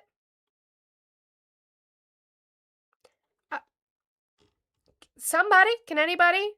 You guys are the ones who can translate for him. It must be lost in the mail with my Soros check. Yeah, and your Doge one, hubbub. Don't forget your Doge check.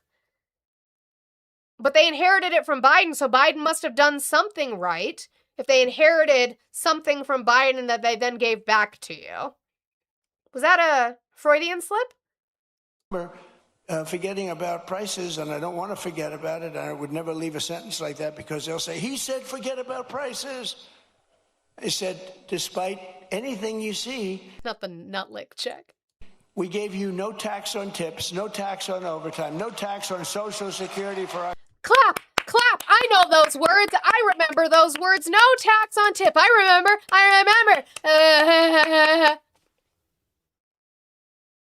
They're sunsetting in 2028. And Social Security is being taxed. And your tips are being taxed. Your overtime is being taxed. Or your tips, not your tips. Your tips actually are, that's pretty cut and dry, but your overtime is being taxed. Social Security is being taxed. Great, Susan. Yes, seal. But can you please, besides the last part that I know you get excited about, but can you please determine what the fuck he said? Sunbursts.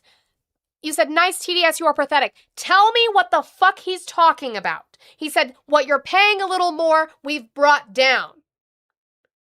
We inherited something from Biden and we gave it back to you, thousands and thousands of dollars. Can you explain to me what the fuck he's talking about? Don't call it TDS. Explain it to me. Oh, yay. Winters, the bot is back. And then I just find it funny what we're going to hear next. So I found it. You guys are so scared.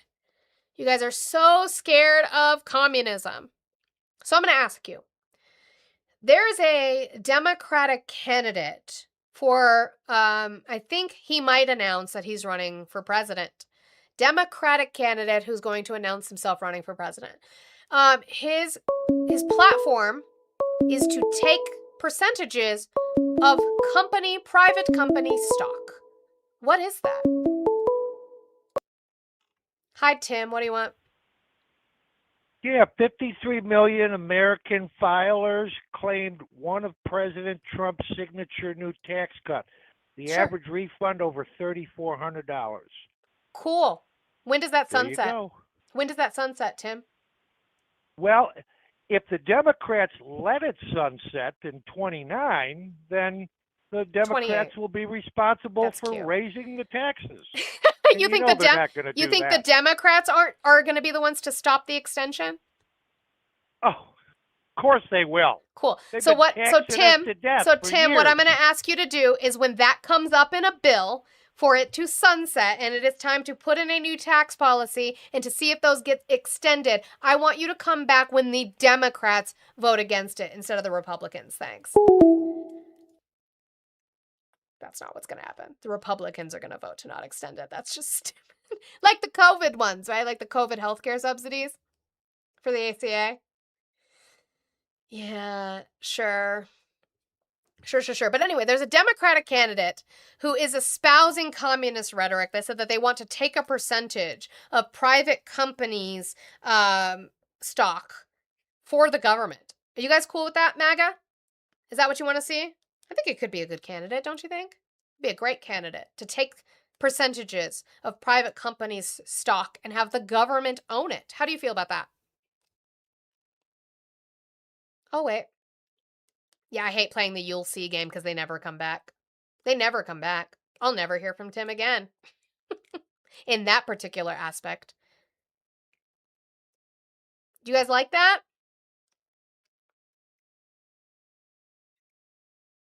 No? I'm not getting an answer? Nothing? Okay, well, here's your Democratic non-can... K-Dog! K-Dog! Show me that poll. Trump has an 83% approval rating. With who? With who? Where? Cite the poll for me. I would love to bring it up. Anyway, no, there is no Democratic candidate like that exists right now. Who that is the current president who cannot run for a third term, President Donald J. Trump. Building in this country now with a hot, same thing with chips. We'll have about 50% by the time this term is over. We're going to have probably 50% of the chip market. A year ago, the government is going to own 50% of the chip market. Communism. Teabag, see how she hangs up on the callers that take her ignorance and arrogance down a few levels? She hangs up on you. Teabags, what you might not know because you might be new. Tim has called me. This is the third day in a row. In the first 2 days, yesterday and the day before, he called me an emotional woman when I simply asked him to source his claim that illegal immigrants commit crime at a higher rate than U.S. citizens do per capita. His reasoning is that they're not getting reported in their crimes. I asked him for some sort of study or source on that. Get FBI, DHS, CBP, ICE, and he refused to do that and just called me emotional for doing so. Maybe you should probably shut the fuck up about shit that you don't know about. The reason I'm not talking to Timothy is because Timothy's a nitwit. And I have more important things to do. Like talk about how Donald Trump is engaged in communism. hot, same thing with chips. We'll have The same thing with ships. about 50% by the time this term is over. We're going to have probably 50% of the chip market. A year ago, when we began, we had no chip market. We had virtually none other than Intel. Kevin, I will have my mods mute you every single time until you give me a comment for the poll that gives him an 83% approval rating. Thank you. We had Intel, and we made a purchase of 10% of Intel. We got it for the right price, and we made approximately $72 billion on that deal, so it was good. Do I get credit for that one? No. I get no credit.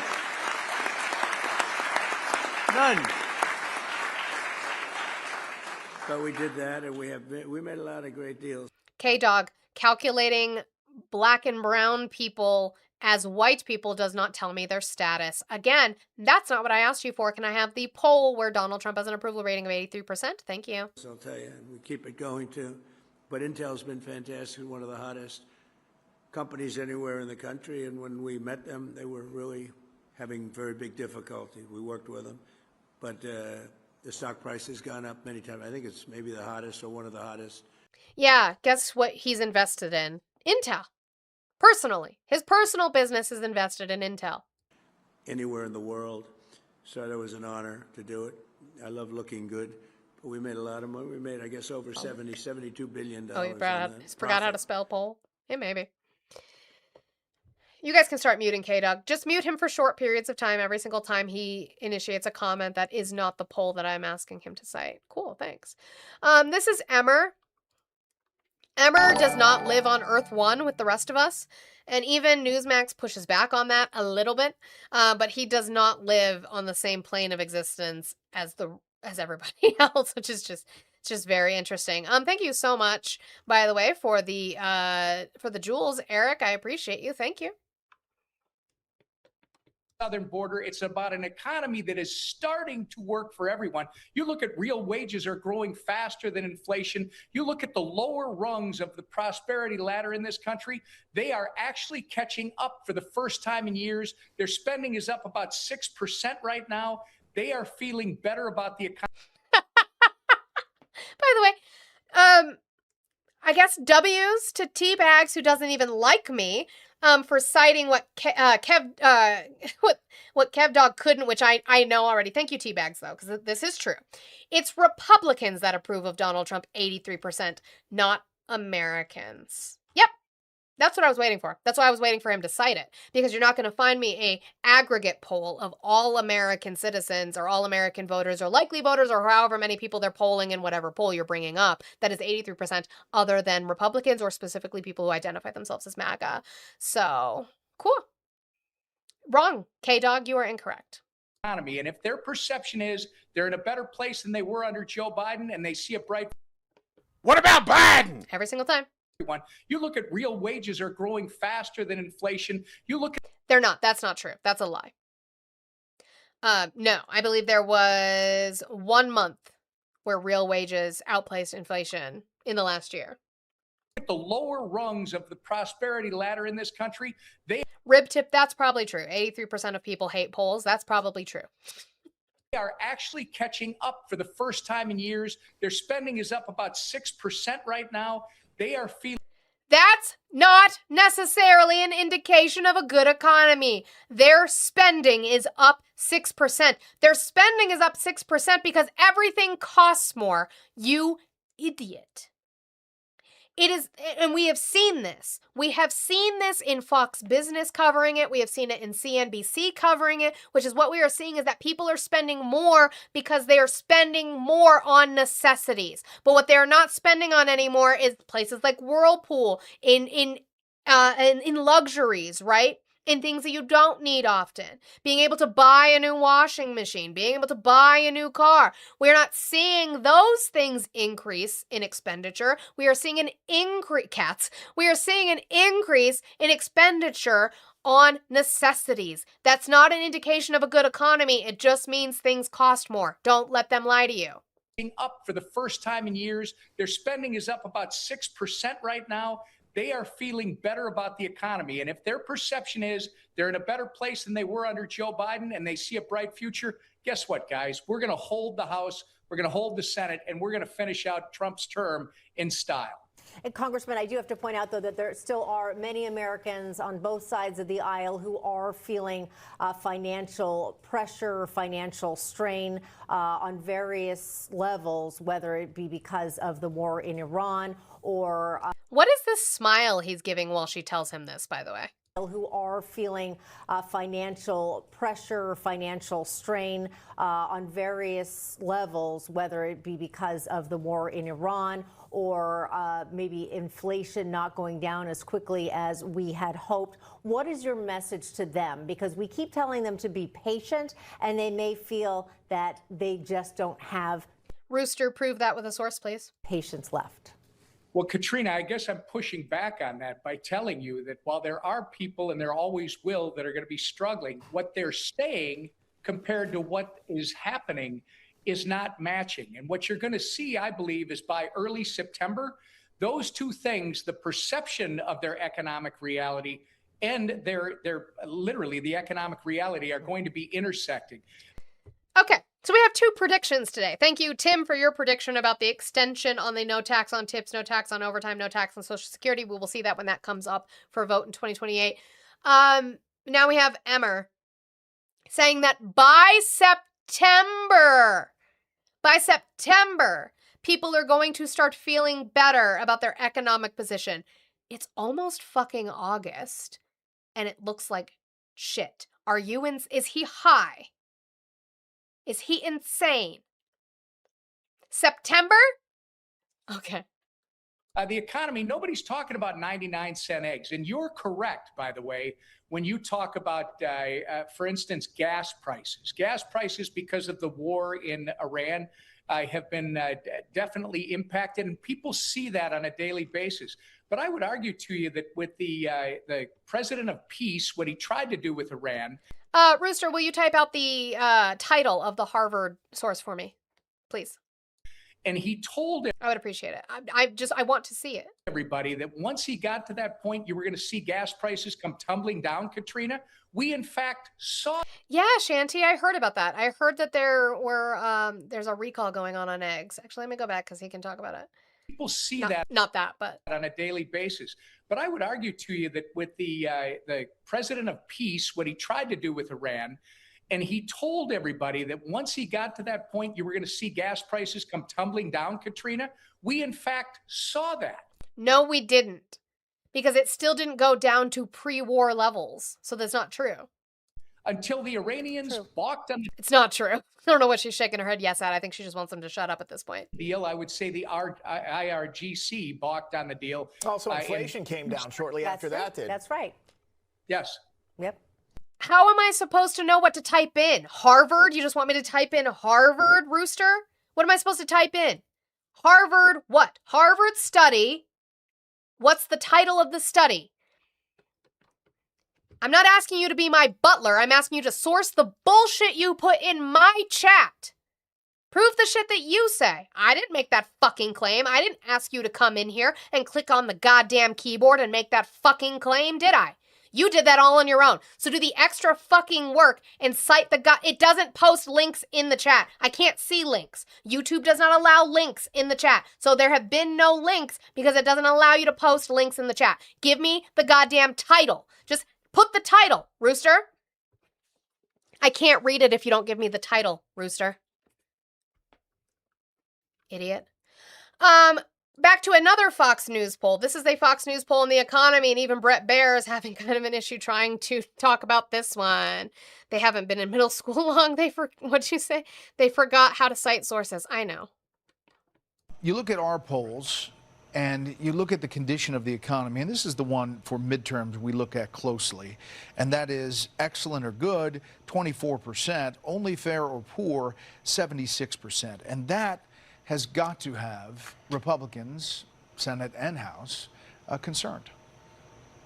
Absolutely, Brett. And the truth is there's not much good news for Republicans in this whole poll we did. You know, underwater on the economy, as you showed, underwater on affordability. Those two issues are front and center for sure.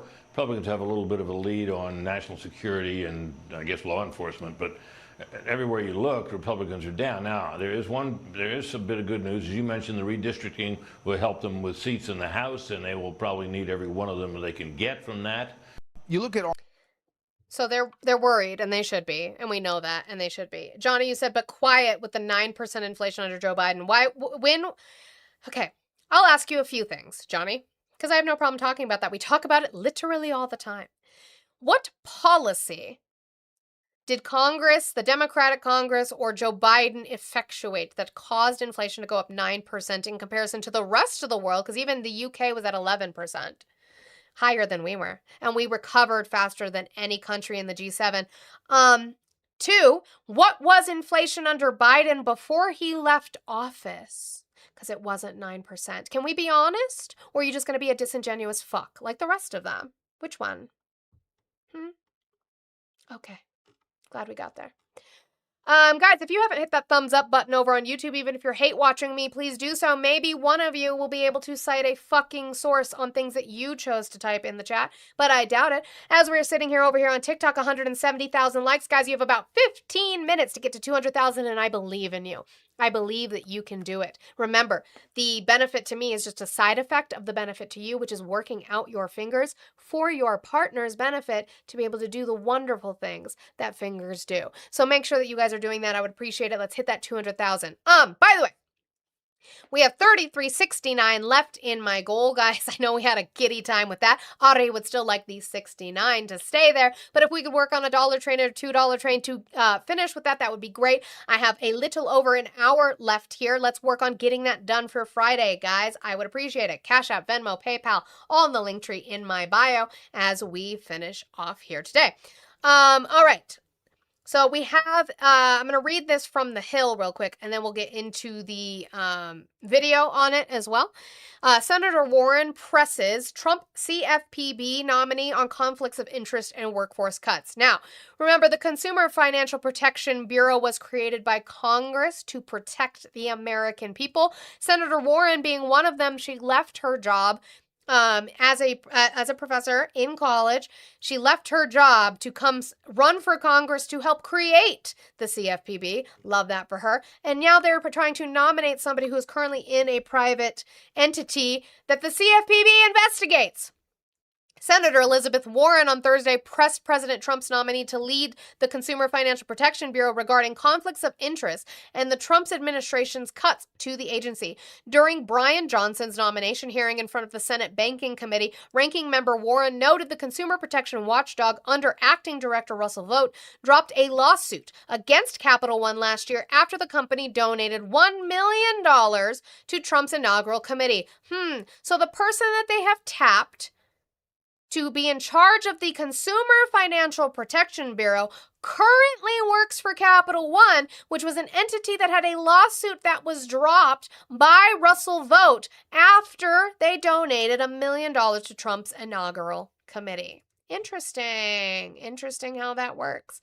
Thank you so much, Patrick, for the $5 super chat. You said, helping out the cause, keep doing good work. Thank you. I appreciate that so very much for your support.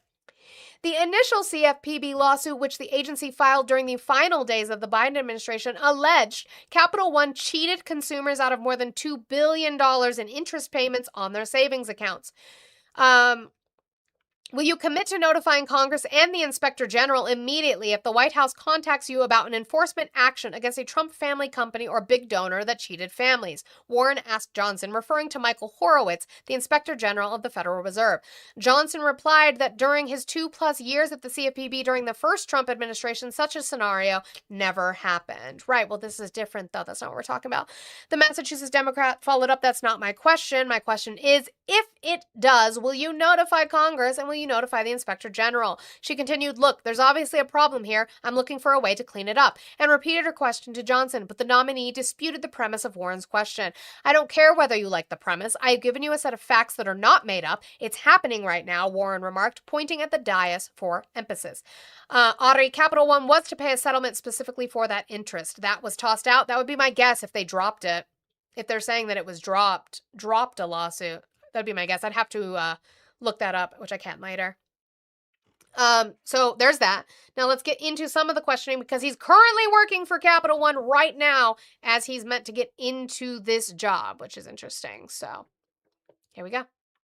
All right, let me just ask you then about your turn through the revolving door. You worked at the CFPB as a deputy director from 2017 until 2020. And then you became a VP at Capital One at the same time that the CFPB dropped its enforcement action against Capital One. Mr. Johnson, do you still work for Capital One today? I do, Senator. I am so here you're today drawing in my a personal paycheck capacity. from Capital One right now as you sit here and testify in front of us? Senator, I'm testifying in my personal capacity today. Okay, but they're paying you to get confirmed for this job. I understand they're also letting you keep a bonus that you haven't. So Ari, what it looks like is that the Consumer Financial Protection Bureau voluntarily dismissed its lawsuit against Capital One without a settlement, but there was a separate $425 million class action settlement that is currently delayed on appeal right now. So there's a separate one. Get earned when you leave. You know, they must be really excited about getting you confirmed here.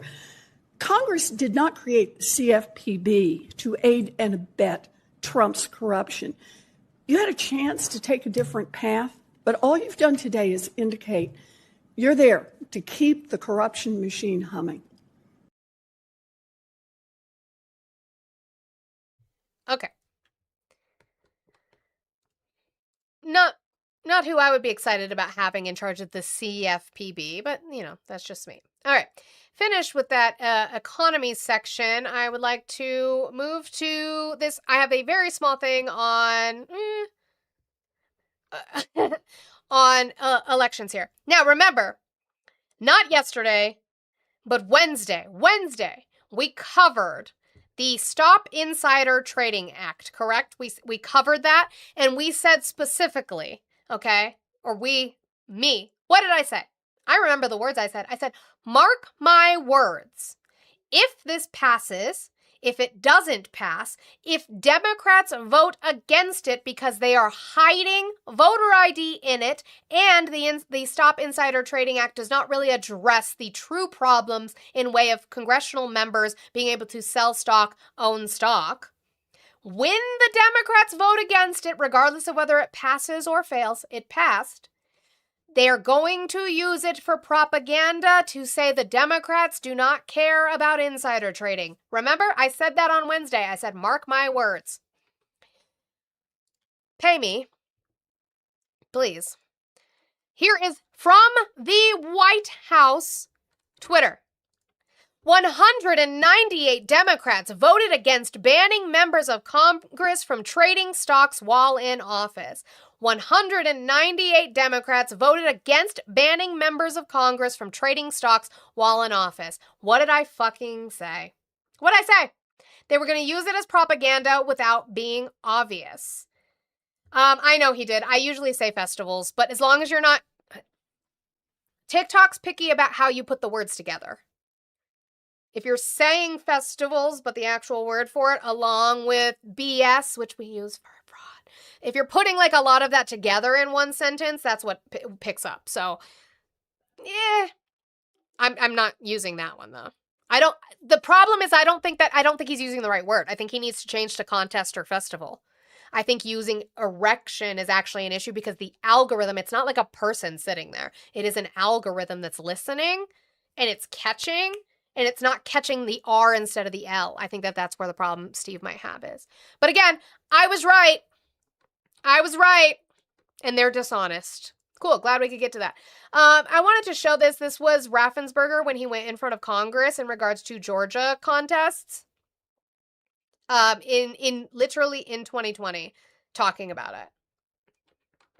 I've been I actually have another one too. I'll find it. traveling through the state of Georgia for a year now, and simply put, in a nutshell, what happened in fall of 2020 is that 28,000 Georgians skipped the presidential race, and yet they voted down ballot in other races.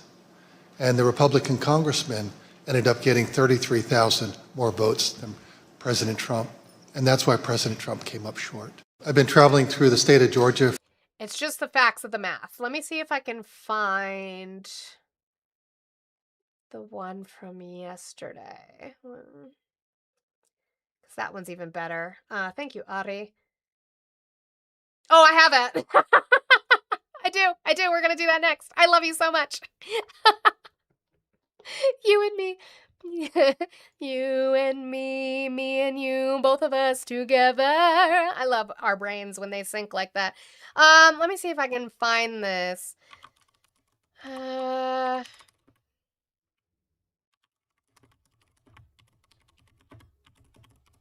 It's a long clip, but we're gonna watch it. Okay, I think this is the one. I think this might be the whole thing. So I'll show this. We're gonna bring in Georgia Secretary. Okay. We're going to bring in Georgia Secretary of State, someone I know well, Brad Raffensperger. Brad, it's great to have you with us. I appreciate your time. So let me ask you about New Jersey. I know you're the Secretary of State of Georgia. You spend a lot of your time necessarily on Georgia matters, and you don't opine broadly about other states. However, people are going to hear this, and they're going to jump to some conclusions. I'd like your thoughts on it. New Jersey Governor Mikey Sherrill said yesterday, 3 years ago, through a computer glitch, some 6,600 non-citizens were registered in New Jersey, and some 400, maybe a little bit less than that, actually cast ballots. How alarming was that information to you, and what do you think it does say or doesn't say about the relative security of state procedures? Well, several thoughts. Number one is the data that was provided by DHS said there's about 35,000, 36,000. And now it's down to 6,600, so it's about 20% correct. But the answer really should be zero. And we've been one of the leading proponents. We're the first state that has ever done citizenship verification. We did that because there was a concern by voters. So we ran our numbers with Department of Homeland Security under the Biden administration. And it took about 9 months. It was a very long and painful and expensive process. But as we went through that, we learned how we could help. Real quick, I just want to remind everybody that Brad Raffensperger is a Republican. I just want to remind everybody. I don't think it's partisan talking about statistics and facts in regards to this, but since it seems to be important for everybody else, I just want to remind everybody that Brad Raffensperger is a Republican. Help them really streamline that. I wrote Kristi Noem a letter when she became DHS secretary. Here's a 3-page letter. Here's the process. If you do this, and plus waive that cost, that fee that you're charging us, it could really help all states do that. And we've now are actually on our third run through on verifying citizenship. And like DHS put out last week about Georgia, they said there's 2,600 folks. We've never seen that number before. We saw. Oh, good. Rooster's still here. Rooster, is the title of it the Joint Center for Housing Studies, Harvard University, the role of recent immigrant surge in housing costs? Is that the one you're talking about? 1,000. If so, did you read it? And yet, when we run through our numbers, we see no more than 150.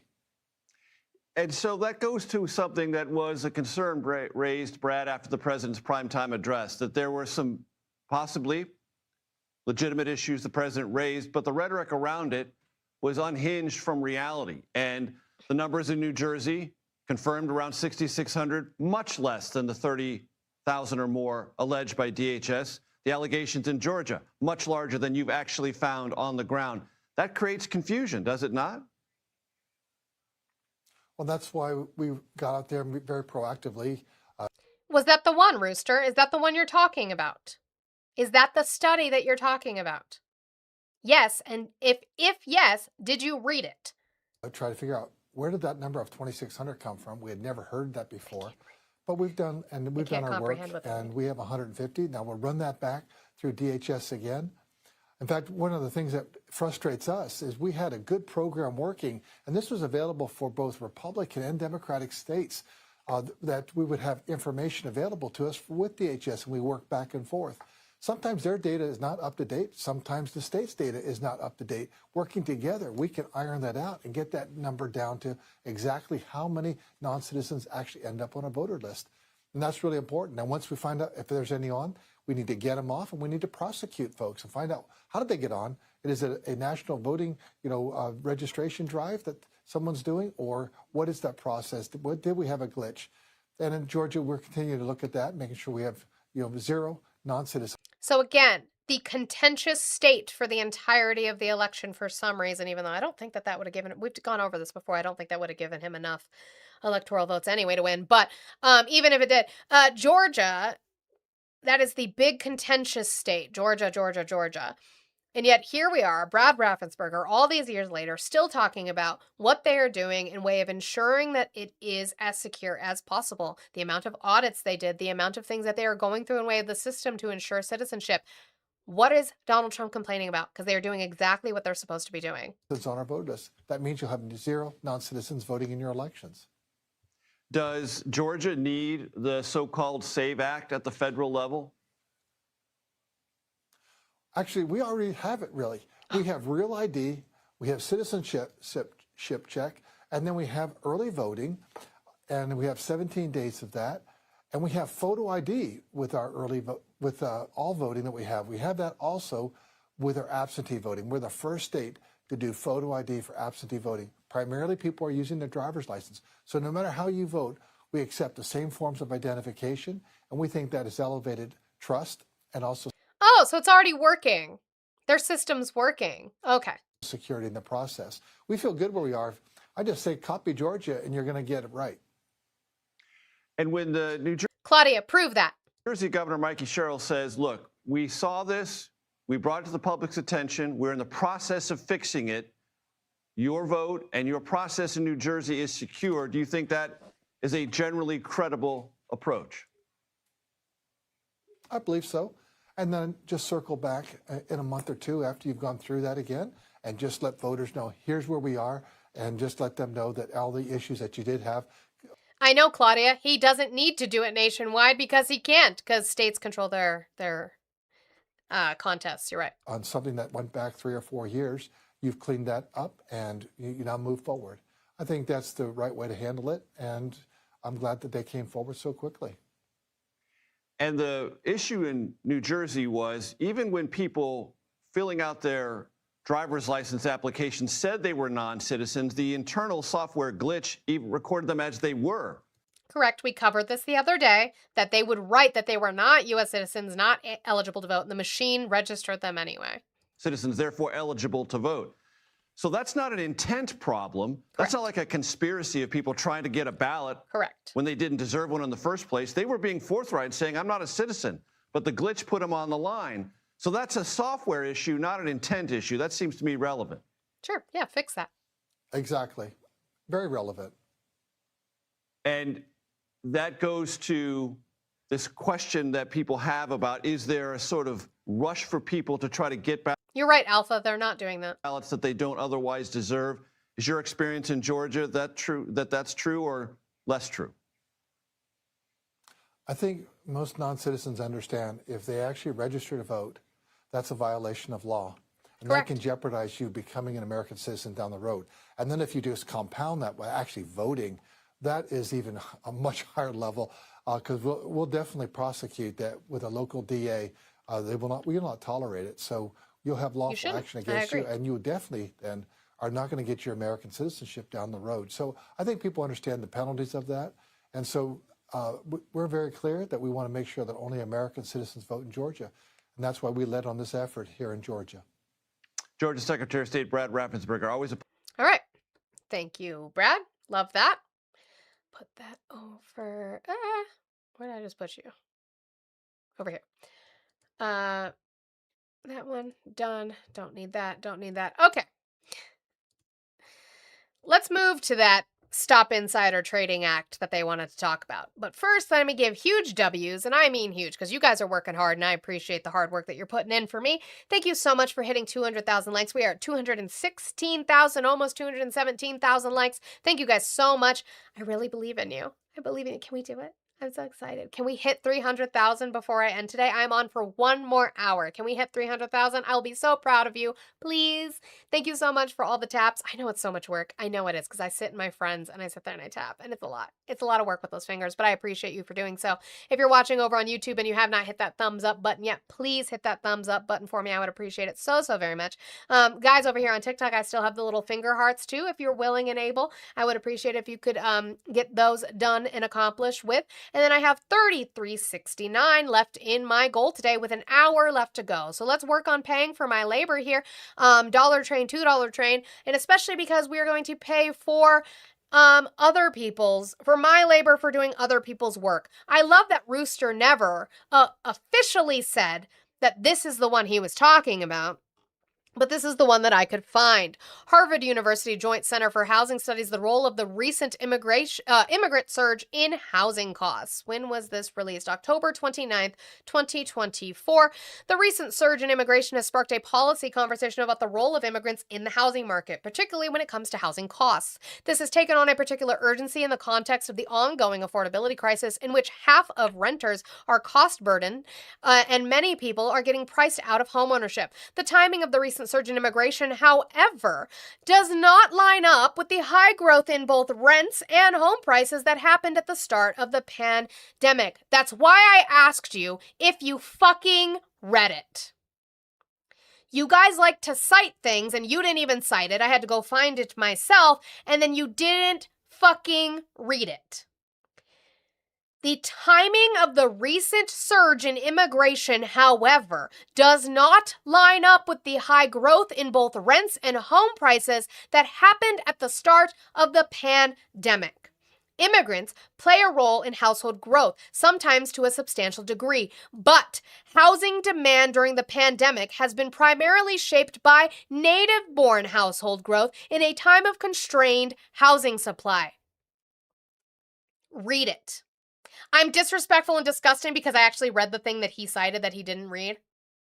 I'm disrespectful for that. This is why you pay for my labor. Because you didn't fucking read it. You didn't even cite it. You just said, supply and demand. Do you listen to Millie by chance? Maybe that's where your problem is. Maybe that's where you went wrong. Is you just think that by yelling supply and demand, it makes you correct when the study that you cited didn't say that. Pandemic was COVID, yet duh. Duh. This is your source. It is true that immigrants play an important role in household growth and housing demand, though the share of growth from immigrant household fluctuates over time, largely driven by variations in native-born household formation. For example, foreign-born householders accounted for 50% of household growth from 2010 to 2015 amid weak native-born household formation after the Great Recession, according to American Community Survey ACS data. As native-born household formation increased leading up to the pandemic, foreign-born households accounted for 23% of household growth from 2015 to 2019. When rents and home prices spiked after the onset of the pandemic, immigrants were still not driving household growth. Foreign-born households accounted for 25% of household growth from 2019 to 2023, amid particularly strong native-born household growth. As a result, 16% of all households, 21 million, were headed by an immigrant in 2023. It should be noted that these numbers from the include both documented and undocumented immigrants. So even more so, your study is bullshit because of the fact that it is not differentiating between illegal immigrants, which is what you were citing, and documented immigrants. Interesting. The surge in home price and rent growth predates the surge in immigration. Here's home prices, apartment rents. This line is immigration. How come it was going up before immigration started going up? Read your goddamn sources. Jesus. Read your sources.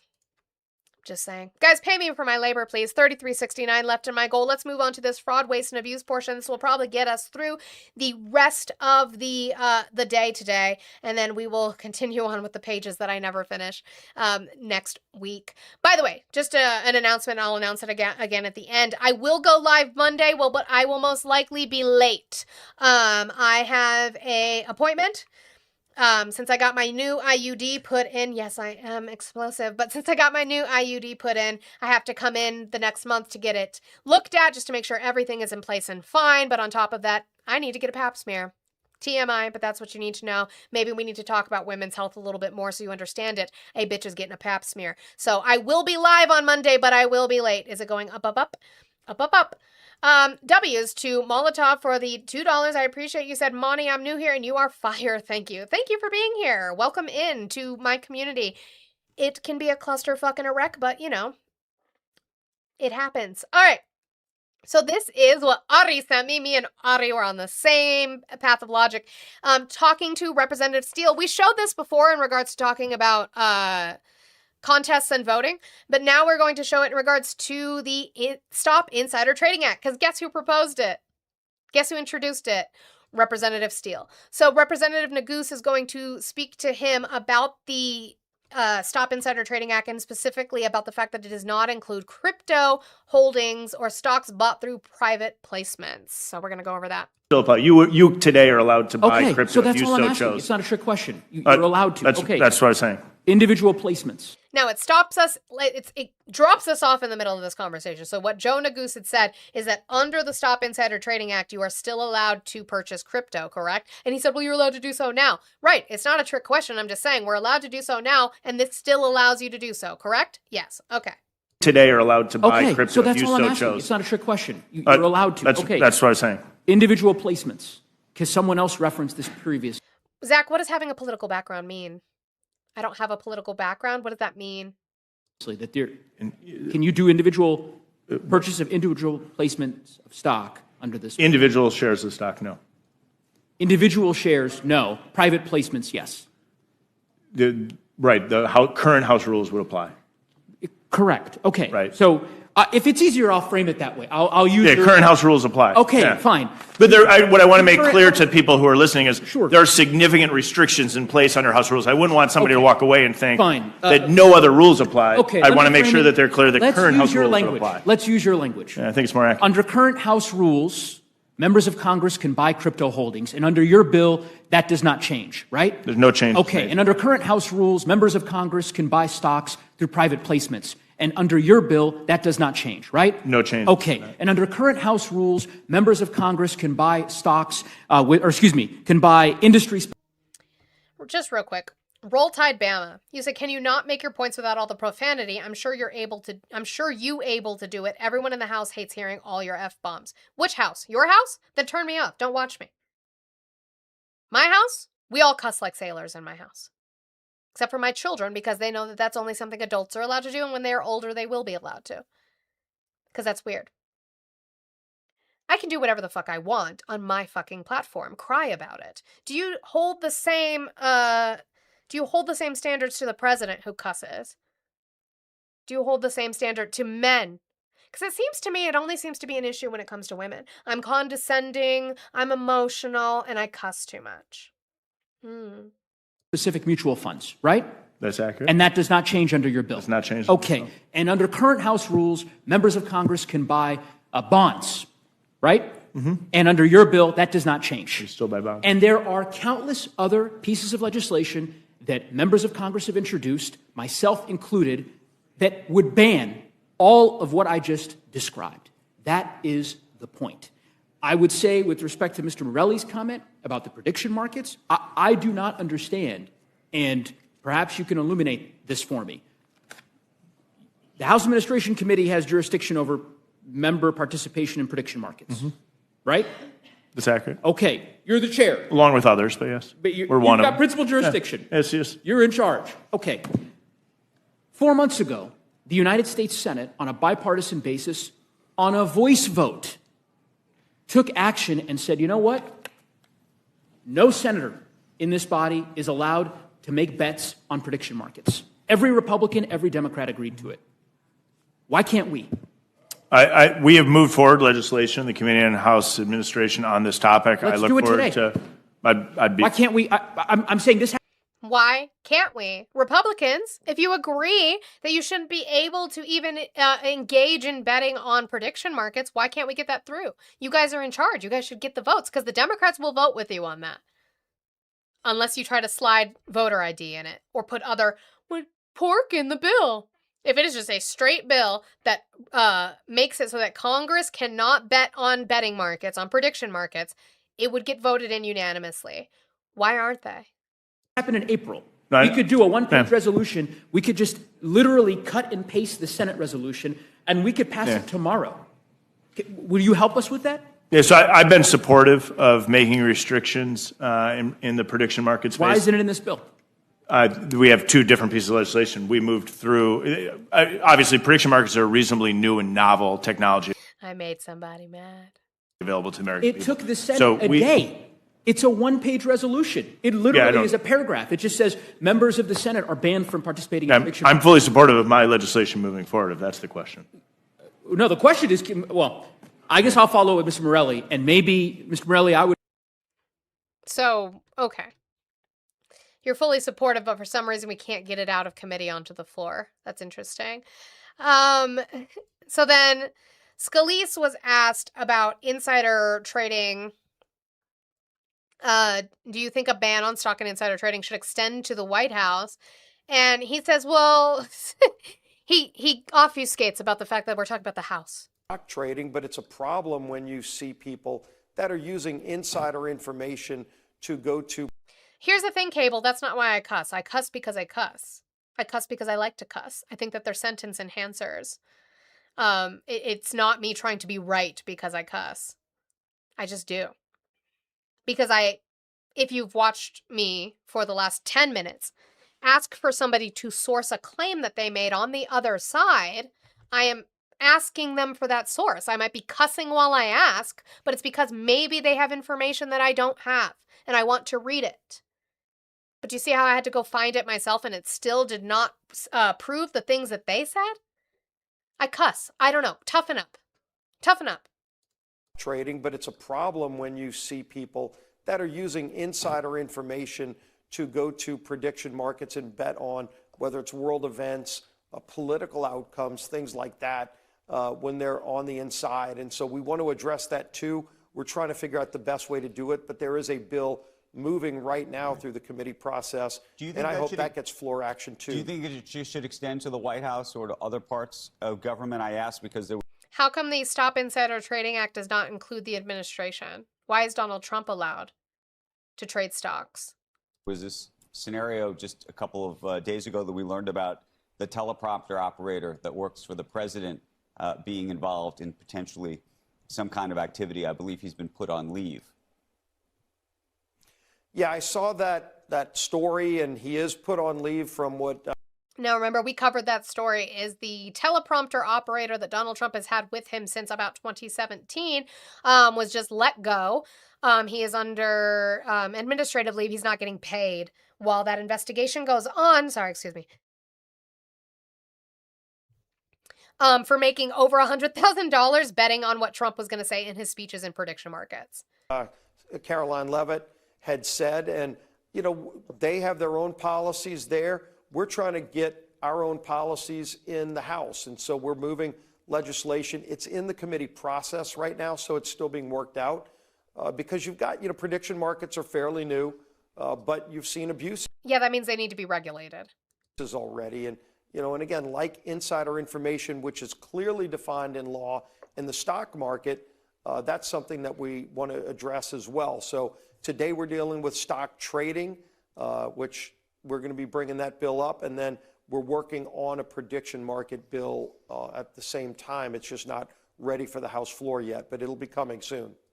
But again, to Joe Negus's point, why isn't it ready yet? It is one paragraph long to just ensure that Congress cannot trade on prediction markets or make bets on prediction markets. Why is that so difficult? It shouldn't be, but here we are.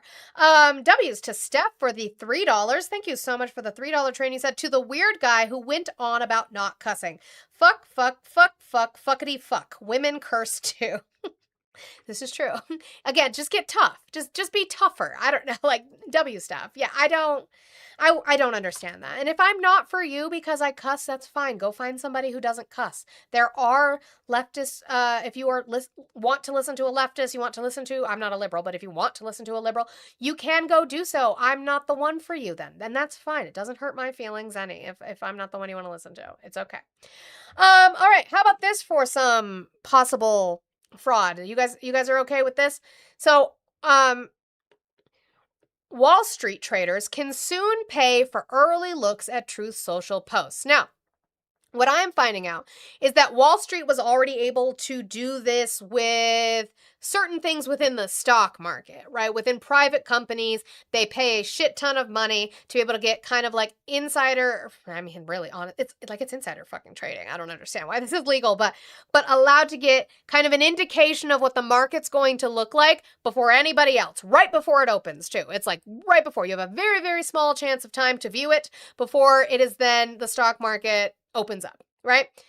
But now we're going to start allowing it for Truth Social posts, which is interesting because Donald Trump effectuates that and then he's going to sell it. President Trump's social media platform announced plans Thursday to sell Wall Street firms early access to its most market-moving posts. So now Donald Trump's company is going to sell that information and give Donald Trump an incentive to post things on Truth Social that particularly affect the market, that specifically affect the market. What? And it allows Donald Trump to then have his sons under his company invest in companies that he is going to be truthing about. Trump Media and Technology Group, the parent company of Truth Social, said it would launch Truth API. That's where I got API. I wasn't SpaceX. I was meant to say IPO. I was talking about Truth API in regards to this. My brain was already here. A direct data feed that would give investment firms real-time access to posts from the highest-ranking Truth Social accounts, including Donald Trump's. Trump launched Truth Social in February 2022 and has used it as his primary method of direct written communication. During his second presidential term, Trump has announced dozens of significant changes to administration policy or military operations, often swaying the stock market along the way. Application programming interfaces, APIs, are data streams commonly offered by a wide range of companies and organizations that are meant to provide immediate and secure access to information. So, Larry, it's not that libs are mad specifically. If Biden did this, you guys would be incensed. If Obama did this, you guys would have been incensed. I would have been incensed because I don't think you should be profiting off of the office. That is where the issue lies. It is not about party in regards to this, but for some reason, you guys will pretzel yourselves to glaze his taint to allow him to do these things. I would not be okay with Biden doing it. I would not be okay with Obama doing it. You should not be okay with Trump doing it. Application programming interfaces are data streams commonly offered by a wide range of companies and organizations that are meant to provide immediate and secure access to information. I think that's wrong even in the stock market, to be honest. Both amateur and professional investors use APIs of key financial or economic data, including one offered by the Labor Department to craft their trades. Skinny, you said every president profits. Not in this way. No. Show me where it has been the same. Abolish lobbying? I'm with you. Let's do that. You and I are on the same page. Let's abolish lobbying. Totally with you. Truth API, which TMTG aims to launch August 1st, would give the nation's top investment firms the earliest access to market-moving posts on Truth Social, allowing algorithmic trading programs to act even quicker on the news. Markets already move on Truth Social posts, said TMTG interim CEO Kevin McGurn. Truth API delivers a direct, licensed, real-time feed of the platform's most market-moving truth while advancing our strategy to monetize propriety assets through a high-margin, recurring revenue stream. As adoption grows, we expect Truth API to become a meaningful, ongoing source of revenue for the company, creating lasting values for shareholders. Now, that's really what they want, because the issue that they're having is that TMTG is bleeding money. It is bleeding money. It is not making any kind of revenue, so they need this. Desperately, desperately, they need this. Truth API could create another venue through which Trump could personally profit through a connection to his presidency. Trump indirectly owns roughly 53% of TMTG through shares he transferred to a trust in December 2024 that his sons are in charge of, 1 month before he took office amid growing concerns about potential conflicts of interest. Again, his sons are in charge of it. Earlier this month, the president disclosed making more than $2 billion in income during his first year back in office, including more than $1 billion in income linked to World Liberty Financial, his family's cryptocurrency company. Despite his skepticism of the technology during his first presidential term, Trump embraced cryptocurrency ahead of his 2024 presidential election. I don't need to talk about that. We've talked about that at large. I don't care. Okay, so let's move on from that to... yes, it is CNN. Oh my God, but it's a panel. Let's just listen to them discuss it, please. That would be great. There was okay, so Democrats have all kinds of collusion extraordinary powers. Yes. But look, let's get back to the central question here. Yes, with the FBI. Trump is the Trump company, this Truth Social company. Questionable finances of that company, but let's put that aside for a second. They're saying you pay us $100,000 a month. We'll let you know and first. We'll let you know first when Trump is about to tweet something that's going to move markets. How's that not insider trading? I mean, this... No, but Carla, how is that not insider trading? I guess you're buying early notice. Insider... You are buying early notice of stuff that he says that affects the market. How is that not insider trading? Information, the non-public information from a government official. All I'm saying is it never would have happened if the Democrats I hear. Oh, he's the victim. It never would have happened if the Democrats in big tech. What Democrats in big tech? The person who owned Twitter before him, who told him he could no longer use Twitter because he used it to incite a goddamn insurrection? That person? Or who else? Who else? Democrats in tech? The people who donated to his inaugural fund and were there at his inauguration? Those Democrats in tech? Which ones? He's such a victim. Such a victim. Poor Trump. All I'm saying. Ruben, because it's publicly announced. Yes, after the fact. Hi, Ruben. Bye, Ruben. Do you want someone muted in the chat? Is there someone spamming, making disingenuous arguments, displaying bot behavior, or maybe none of the above, and they're just a dumb bitch? Well, you can keep them muted for as little as $2 a day, $7 a week, or $25 a month. And remember, while you may contribute to their degradation kink, side eyes at you, Ruben, we don't kink shame, but it is perfectly acceptable to kink ask why. Additionally, we offer that if there is a guest you would like to drop for any reason at all, you can get rid of them for the entire day for as little as $10. And if there's somebody you would like to get rid of forever and never see again in this stream, you can have them banned for as little as $50. Pay links in the bio. W to Eli for my announcement. Thank you so much. At this point, I'm starting to wonder if Ruben is Raymond just driving up Tonos. Don't wish that evil on. We've never been seen in the same place. My God. It never would have happened if the Democrats I hear you on. I hear that's your POV on that part of it. As a person. I'm asking you about. Tried to cancel him as a person. He still would have existed. What are you crying about? He could have still had Truth Social without selling early access to his tweets or to his truths. He could have just done that like he's been doing, but his company's bleeding money and he likes money. I say ethics of what they are trying to do. As long as it's legal, go for it. $100,000 a month, and then on top of that, the president. I want you to focus on what she said. If it's legal, go for it. I never want to hear you say the name Hunter Biden and Burisma ever the fuck again then. Because unless you can point me to any information that he did something illegal, which you guys have not been able to do all these years later, you guys shouldn't be talking about it. Because if it's legal, go for it. Right?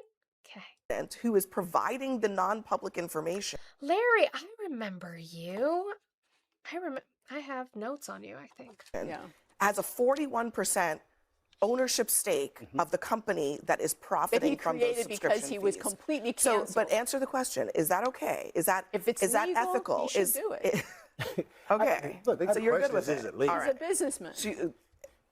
Larry, I remember you because I wrote it down because I remember your goddamn profile picture. Larry, you and I spoke. We spoke on January 13th of this year. We spoke on January 13th of 2026. And you said it was only going to be 2 months for us to get Trump Care. We were going to get a health care plan from Trump, and it was going to be Trump Care. And it was going to be 2 months from January 13th. Where's that health care plan, Larry? Larry, where's that health care plan? Oh, yeah. Oh, where's that health care plan, Larry? You told me in January, 2 months, we were going to have Trump healthcare. The receipts. I didn't put it on my board. Hold on. Where'd you put it? Did we put it in my thing? I don't even know. I don't know if we did. I don't think I put it in the Just Monty Jams. Good afternoon. Hi. Can you hear me okay? Yeah, I can. How are you doing today? I'm great. Can I just get your age for TikTok? 46. All right. Go ahead. So Trump Care would be here if the liberals weren't so rabid and block everything. Block? You know what they block. Literally blocking everything. What as did of they right block in way now, of healthcare, Larry? What did they block in way of healthcare? So haven't they blocked that insulin? Capping the price of insulin? Where'd they block that? They blocked that in the Senate, just where everything else gets blocked. What was the bill? What was the name of the bill? I don't have that on me right now. The insulin has been capped since the Inflation Reduction Act under Biden, which was extended from the cap that Donald Trump put on in his first term that hasn't been touched since. So what are you talking about? So the liberals is what I'm talking about. Yeah, show me the bill that they blocked for Trump Care, for health care, that you said was going to be within 2 months in January. Here we are. He's got bigger, better things to take care of right now. Oh, okay, so you lied then, and you were wrong about there being Trump Care within 2 months, right, Larry? I will concede with that one. Yes, awesome. Ma'am. Cool. So why are you still supporting Trump now, Larry? Trump is the best thing that has ever happened to America, ma'am. Based on what? Based on all of his policies that he has put forward. Well, especially, you know what, his, what do you call those? Executive orders? Those are the best. And how are those benefiting the American people? It's getting all the scumbags out of America that don't deserve to be here. Prove that. Don't you hear about all the crying that you all liberals are doing about him getting... Oh, ma'am, you are talking just like a liberal. Do you believe in capitalism, Larry? I do. You're a liberal. Congratulations. Cool. Absolutely not. Mm-hmm. I voted for Donald J. Trump. He's also a liberal. He likes capitalism. That is not liberal values, ma'am. Oh, what are liberal values? Eating trash out of a dumpster fire. Oh, really? That's not Yes. classic liberalism. You should probably look up classic liberalism. But again, all the crying the libs are doing is not showing me what is beneficial for the American people. So go ahead and show me an executive order that's being beneficial for the American people. I would have to look it up, but I can tell you right now that all of his Go ahead executive and look it up, Larry. orders. Go ahead and look it up, Larry. Thank you for the concession. Yes, Lynette, I will have to go back and find that. I literally wrote it down January 13th, so I'm going to have to find that clip and paste it with this clip. Thank you so much. Thank you for the concession, Larry. I'm glad that you could concede on the fact that you were wrong about predicting Trump care within 2 months. I said I would see you later. I didn't lie, did I? Come back when you have that. Guys, keep tapping that screen. We have about 30 minutes left, and I know we can get to 300,000 likes, so thank you so much. I know that we can do that. You took my lunch money away? Okay, well, Omi Omai gave it back. W's to Omi Omai for the 30-69 for knocking out the rest of the goal on this Friday. I didn't realize we were in the best place we have ever been, I guess. We didn't know. We didn't know. We should have been more grateful that we're in the best place that we've ever been. That's interesting. Oh, sorry, Twitch chat. You guys had that up that entire time. Just a Google window, but I apologize. So W's, I guess it was the O for me. Yeah, in the chat. Oh, I did say some things, didn't I? You know, so there's that. Thank you, Eli, for finding that. Receipts, proof, timeline, screenshots. I'm going to have to put that in there. I'm just going to have to put it in there over everything. I love that. Okay. Anyway, continuing on with my stream. So this is so they finished that. Again, Trump is the victim in all this, and so he should be able to make money.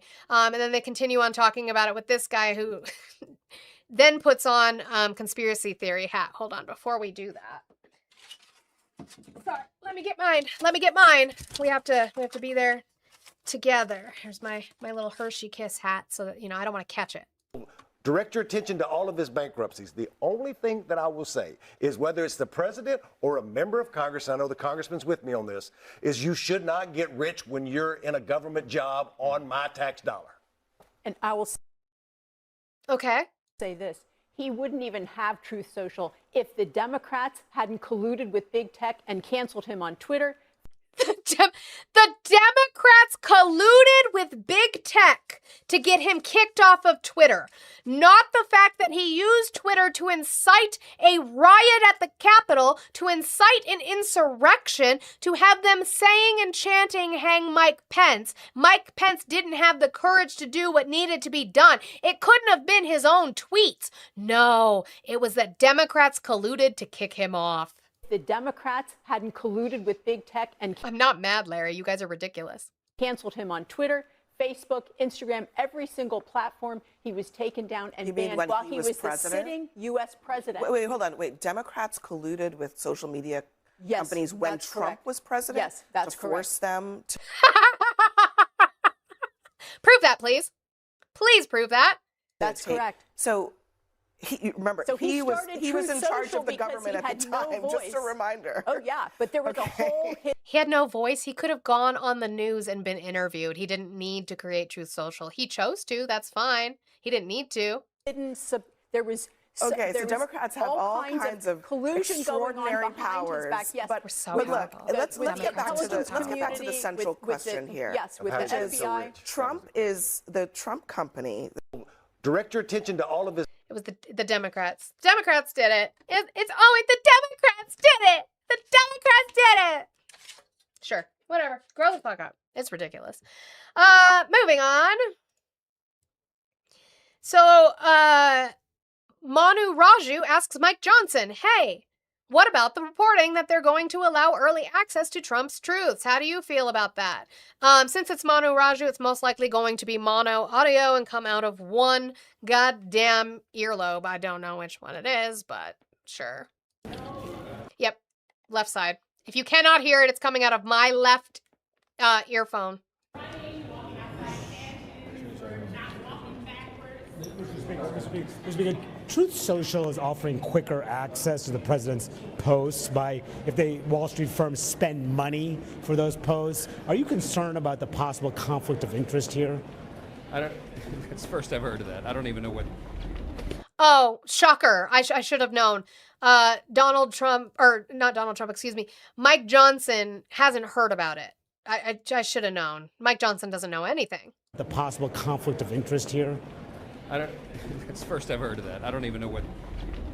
Truth Social is offering this as It's like the a Wall Street firms, yeah, essentially for the president's market-moving pose. I don't have any legal opinion on that. I don't know anything about You it. have the Stock Act on the floor. Why not include the president's trades? Because he is, clearly getting richer in some areas here. I'm not going to address something that I have not even looked into.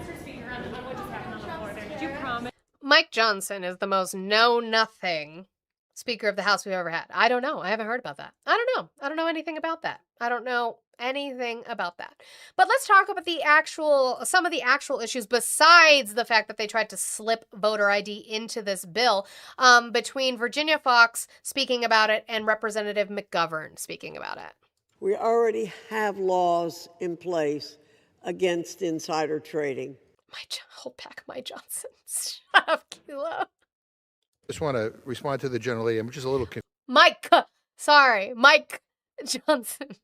confused. I thought I heard her say that, we already have laws to deal with stock insider trading. So if that's the case, then why are we doing a bill to ban stock insider trading? I mean, the bottom line is we're doing it because it's a problem. And our objection is the fact that they are basically excluding somebody who is violating the law in our face right now, blatantly, who's in the White House, who's making, countless millions, if not billions of dollars on some really shady deals. Quite frankly, this makes Richard Nixon look like a Boy Scout. I mean, and the deal is the American people are sick of it. They want us to clean up Washington. That includes Congress, and that includes the executive branch. We already have laws in place against No, we don't, because you guys keep doing it. So no. And apparently the president is always excluded. This is unfortunate for him. Senator Pete Ricketts, I'm so sorry, that's his name. Senator Pete Ricketts on why Trump is not included in the Stop Insider Trading Act. First of all, not that you ever want to let the perfect be the enemy of the good, but there have been complaints from both sides. On the one, he's terrifying looking. one hand, some members would like to see this extend to the administration. Others say that it doesn't go far enough, that there should be much tighter legislation that comes on this. What do you say to other senators who bring those concerns up? Well, with all legislation, if you've got something that everybody's complaining about, maybe you got something that's pretty close to what can get passed. And Blue.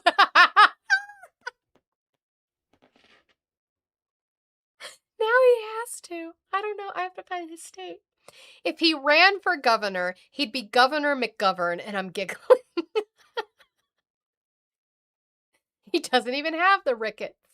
Yeah, sorry. I'll let it all go. Legislation, if you've got something that everybody's complaining about, maybe you got something that's pretty close to what can get passed and be a compromise. What we're trying to do with this legislation is really address the issue specifically here in the Congress. I mean, we have seen it where people publish, for example. Oh, well, we're just trying to solve it here in the House. We're just going to ignore the executive branch that we totally can put limitations on as Congress and the legislative body, but we're just going to ignore them. We're focused on the House. For example, the former speaker's stock trades, and it makes money. So crazy as it sounds, it becomes a legitimate stock trading strategy. That just shouldn't be. What we want to do is make sure we're not locking out people who come, say, from successful business. We don't want to, keep a successful business person from coming to the U.S. Congress by saying you can't have any stock. We don't want to keep a successful business person from coming in to Congress and saying you can't have any stock. I do. I do want to keep a successful business person from running for office. Yeah, I actually do. Because the last thing that I would want is a successful business person to come into Congress specifically with the ideology that they will be able to enrich themselves in their stock trades by being a member of Congress. Yeah, no, I do want to keep them out. I absolutely do not want business members in Congress. Yeah, no, I'm fine with that. Get rid of them. No, thank you. No, thank you. Hi, so, hi. My Nagoose video that I sent you is, it's not the one that you played. Okay, so I can play that one too. If you don't have another one, you should play that because it's actually pretty good. I'll check. If I don't in this outline, I'll play it. Okay, cool.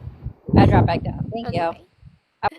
Oh, sorry. You said drop back down, so I was going to drop you for you. I'm sorry. I love you. I love you so much. What we're going to say is you can't buy any more once you get here. And if you're going to sell anything you have to notify people. And there's a 10% penalty plus disgorgement of profits to be able to, if you fail to do that. So we think the penalties are very significant with this. And again, we're focused on what we're doing here in the Congress. That's where we think we need to address. The penalties are not that significant. If I remember correctly, it is like you get charged off of the 10%.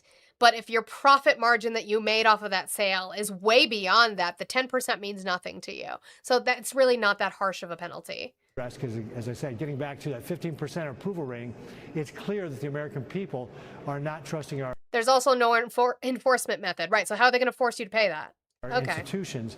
And if this is one thing we can do to be able to reinforce that trust, we ought to take that step to be able to make sure people know that we're not using our inside information to be able to profit personally.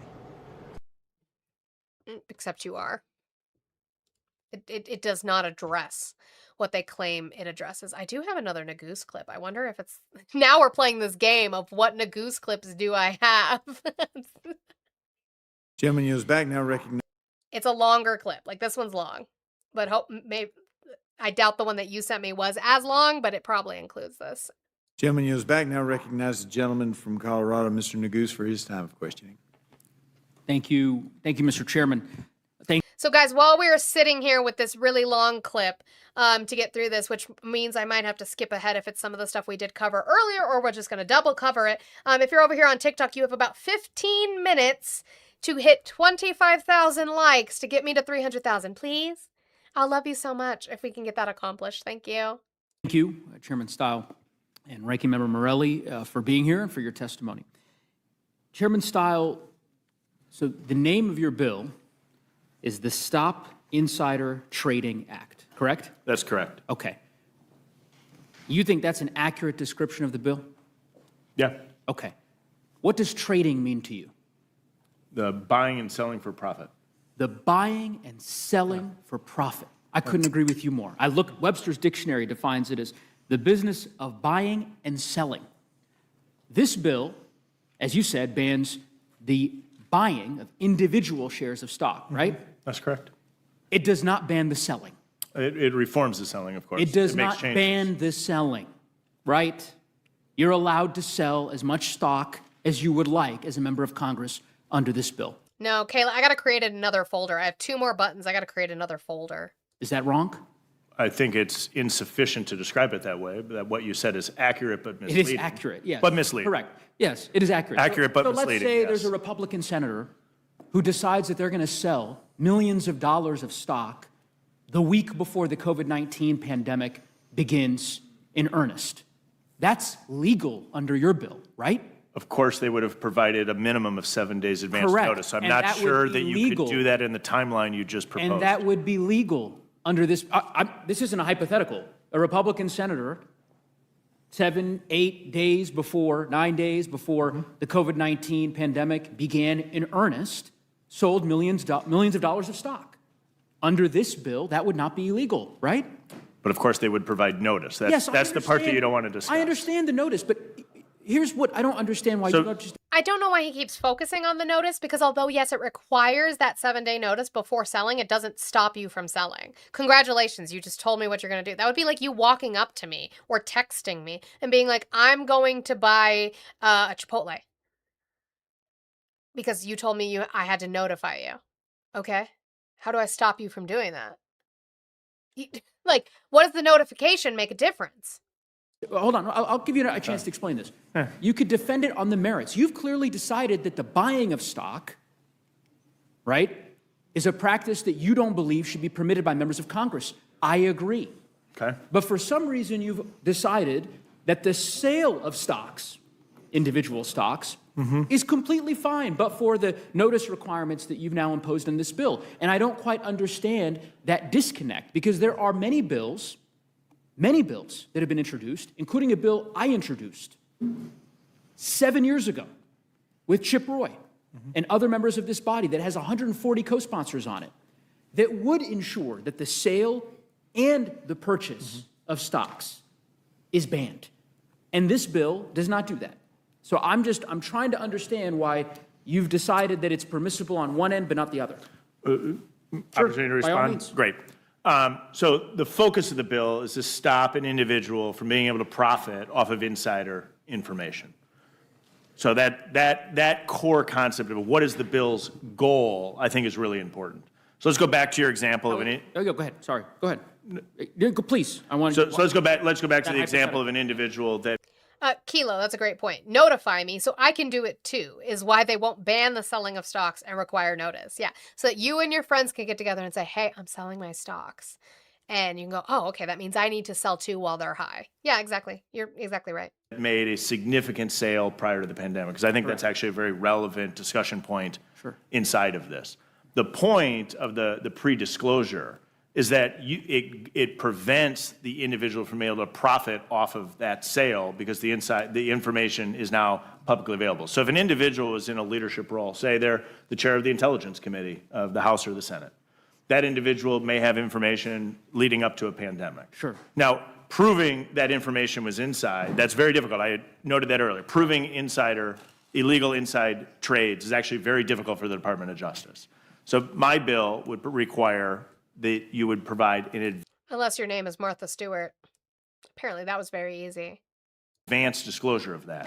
That would be, of course, market moving. It Of mirrors the sale. Just of the notion of that you intend to sell this stock. Right. That's Yeah, an there's accurate no statement. So walk you through the economics maybe. So No, I understand the example. I'll reclaim my time here because I wanted to give you ample opportunity here. If you're the chairman of the Intel Committee and today you come across information that compels you to sell $500,000 worth of stock in a particular company that you own, you make that disclosure under the style bill, right? 7 days, I think, or what's the notice requirement? Minimum 7. Minimum 7 days. Okay. I don't know that that's necessarily going to draw the scrutiny of anybody in the public domain. And if a week from now or 2 weeks from now, stock trades are made every day by members Right. Well, of Congress. public disclosure would be prima facie evidence of insider trading Then subject why to the not do jurisdiction that on of the purchase? Department of Justice. Then why not do that on the purchase? Why have you Because there's decided no to an impose a individual. different standard? That's actually a great question, Mr. Neguse. So what we're looking at is real world situations where individuals enter Congress. So upon entering Congress, easy for all of us to agree there should be no additional purchase of an individual share of stock. I think that's actually reasonably straightforward. You have made the choice to become a member of Congress. That's an obligation that we're placing upon you. An individual who is leading their private life, who is making reasonable savings for themselves and their family. Maybe they bought 100 shares. I used Coca-Cola earlier because we had the gentleman from Georgia here. 100 shares of Coca-Cola stock or any other good American company that's working hard. They're using that to maybe save up for down payment on a home, their wedding, their child's wedding. Now they arrive in Congress. The question then became, what do we do? How do we think through this and how do we address this? We share the goal of preventing that individual from benefiting off of any insider information. Of course, if an individual was leading up to a major global event and that individual's trade was noticed in advance rather than after, one, that would most likely be market moving, such that the profit would be removed, thus preventing the individual from making it. I would just simply say, because I've got limited time, I would say that while I understand that there are members of your caucus, and frankly, members of the Democratic caucus as well, who have concerns about divestment of stocks that they already own, okay? I understand that. You guys are fucking fantastic. Thank you guys so much for hitting 300,000. Oh, excuse me. 300,000 likes. I'm so proud of you. I keep choking on my spit. I don't know what's going on. I'm so sorry. Thank you guys so much. I appreciate it. So very much. 300,000. Yay! That's a concern that's been expressed by some members. And so insofar as you're trying to address that concern, you've adopted this new paradigm that you've constructed. I would just say that that's the reason, and that it's not this argument. I just don't think that it's intellectually consistent. So I hear you. You've made the argument. You've made the argument, and so yeah, I'm sure my colleagues on the other side of the aisle will give you more time if you'd like. But I just don't think that that's an accurate argument. In my view, 140 members of this body, Republicans and Democrats, have clearly, unambiguously said we should ban the sale or purchase of stocks. Period. Full stop. And there's a bill by one of the members of this committee, this august committee, the Rules Committee, and I look forward to making an amendment to this bill that you proposed to perhaps consider substituting Mr. Roy's bill, which would accomplish what I've described. I want to make sure I'm understanding as a technical. Right. Why can't we just do simple? Do no buying or selling. Neither one. Matter, the ambit of this bill. Under this bill, can you purchase crypto holdings? It makes no So this- changes to the House rules in This that is regard. the part that we watched, so I'm going to try and get through here a little bit. Individual shares, no. Private placements, yes. House rules apply. Okay, Yeah. fine. But what I want to make clear to people who are listening is there are significant restrictions in place under House rules. I wouldn't want somebody to walk away and think Fine. that no other rules apply. Okay, I let want to me make frame sure it. that they're clear that Let's current use House your rules language. would apply. Let's use your language. Yeah, I think it's more accurate. Under current House rules, members of Congress can buy crypto holdings, and under your bill, that does not change, right? There's no change. Okay, and under current House rules, members of Congress can buy stocks through private placements. And under your bill, that does not change, right? No change. Okay, and under current House rules, members of Congress can buy stocks, can buy industry-specific mutual funds, right? That's accurate. And that does not change under your bill. Does not change. Okay, and under current House rules, members of Congress can buy bonds, right? Mm-hmm. And under your bill, that does not change. You still buy bonds. And there That's kind of funny. I mean, I would prefer them have nothing, but like, is it gotta? I don't know if I disagree necessarily. Like, on principle, I just don't want them to buy and sell. But like you said, maybe they don't let them do individual stocks. Make it that all that they can buy are index funds. It gets harder for them to effectuate. And a lot of the times you're going to have a lot more losses than you're going to have gains in that. So progress. I mean, I would prefer outright no, but yeah, sure. There are countless other pieces of legislation that members of Congress have introduced, myself included, that would ban all of what I just described. That is the point. I would say, with respect to Mr. Morelli's comment about the prediction markets, I do not understand, and perhaps you can illuminate this for me. The House Administration Committee has jurisdiction over. Yeah, Joseph, I can see what you're saying. They'll find some way to cheat that too, which is why on principle, I would just say no. Member participation in prediction markets, right? That's accurate. Okay, you're the chair. Along with others, but yes. But We're one you've of got principal jurisdiction. Yeah. Yes. You're in charge. Okay.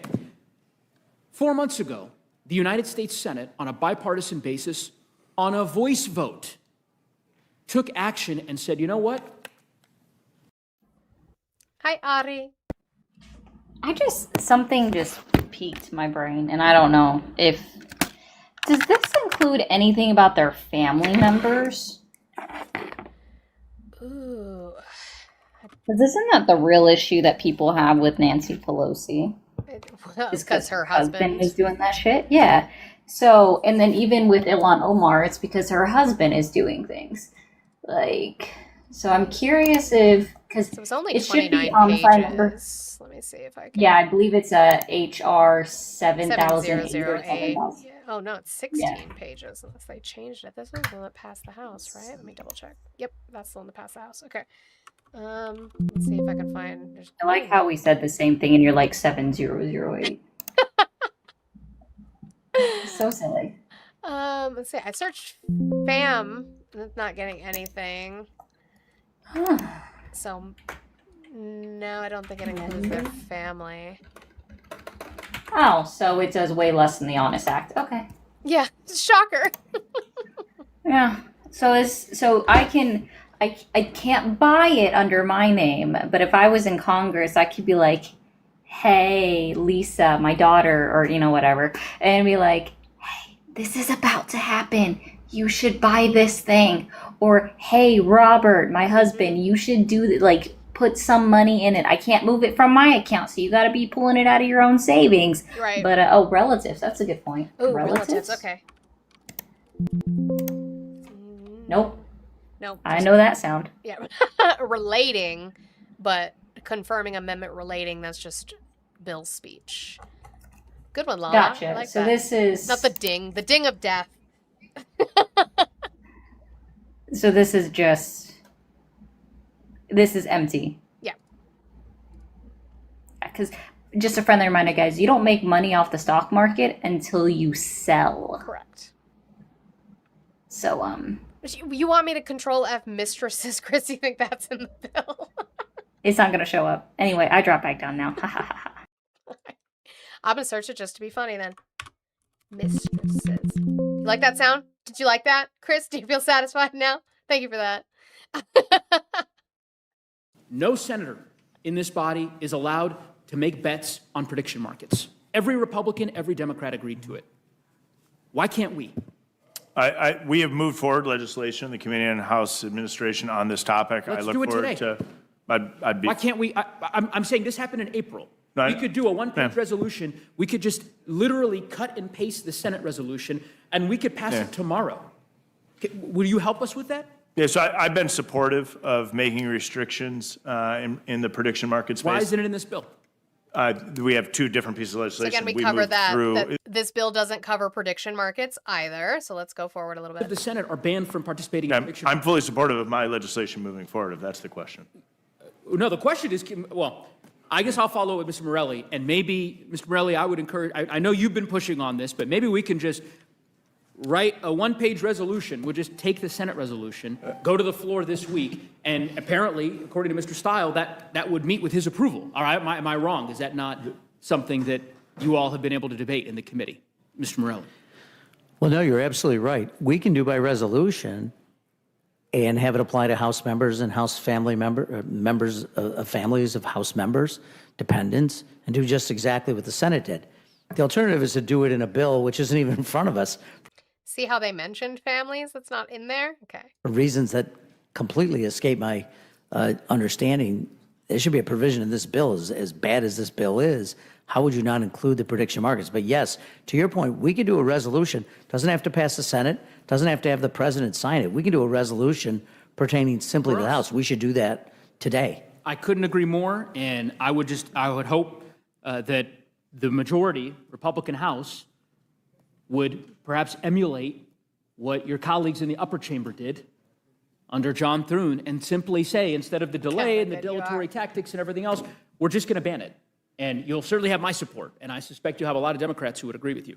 I do want to talk about, very briefly, because the chair has indulged me so, here on the vote, what's it called? The Save Vote Act? And normally you say you all get to go on forever and ever because you have less people, but today you have more. Well, you don't want to tempt me here, Mr. Go ahead. Chairman. If you can make it quick, please.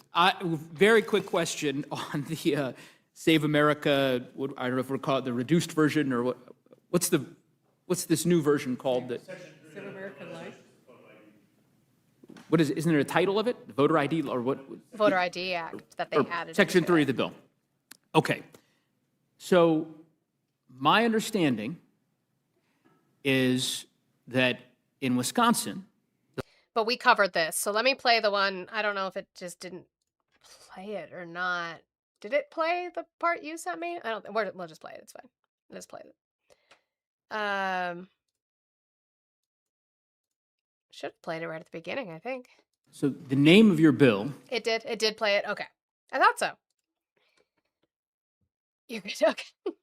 But the section about him talking about the Voter ID Act, the Save America Act, I played previously this week, so we don't need to do that. Now we're going to do a little bit of fact checking before we get out of here, okay? I know it's 12. I'm going to go a little bit over because I want to finish this section. This was Jessica Tarlov. She's on with The Five. That's where she works, doing anchoring at The Five on Fox News. And we're going to talk about some California fraud. Let's talk about it. Jessica, why not have the two Democratic governors embrace this federal fraud? Well, he did. Rewind the tape, not fast forward, back to April of this year. They had a big press conference. California prosecutors worked for Gavin Newsom, busted a hospice fraud ring, $267 million in fraud. They were doing that without the administration. Okay, so let's fact check Jessica Tarlov. Let me bring up this news article real quick. To Langford, where'd you send it to me? Is it on TikTok?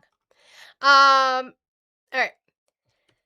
April 10th, 2026. How scammers used the dark web to steal $267 million meant for dying patients. A major hospice fraud operation believed to have bilked the state of California out of $267 million is now out of business.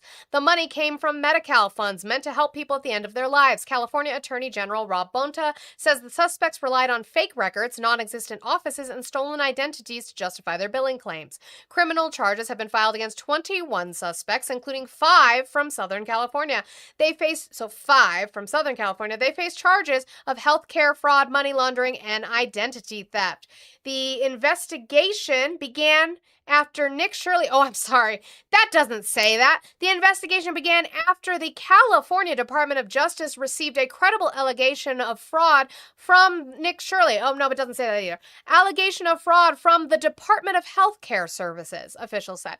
Investigators later uncovered a scheme in which suspects purchased personal identifying information for non-California residents on the dark web and used it to enroll those identities in Medi-Cal through Covered California. Authorities say 14 hospice companies were then purchased by straw owners, and billers submitted claims for services that never happened, according to the AG's office. This was brazen, calculated criminal scheme that exploited the Medi-Cal system, stole from the state of California and Medicaid, and prevented services and care from going to sick individuals who actually need it. Bonta says his office has recovered more than $30 million of the stolen funds. Then it gives you trying to recognize the signs of hospice fraud, and it also gives you a number to report suspected hospice fraud. W's to California for doing the thing that they said they were going to do. Okay, that was number 1. Jessica Tarlov did not lie. Let's do another one. Ready? Jesse says, well, why doesn't Gavin do this himself? Why doesn't he open up the books? Why doesn't he care about the fraud? You have the $267 million. California submitted a 60-page, quote-unquote, integrity action plan in February to the federal government, has gotten no response.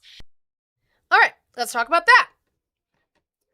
60-page integrity action plan and has gotten no response. So let's look that up. Let's see, did that have... she talk about that? I don't remember if she said it yet. But here is from February. As she said, February 17th, 2026.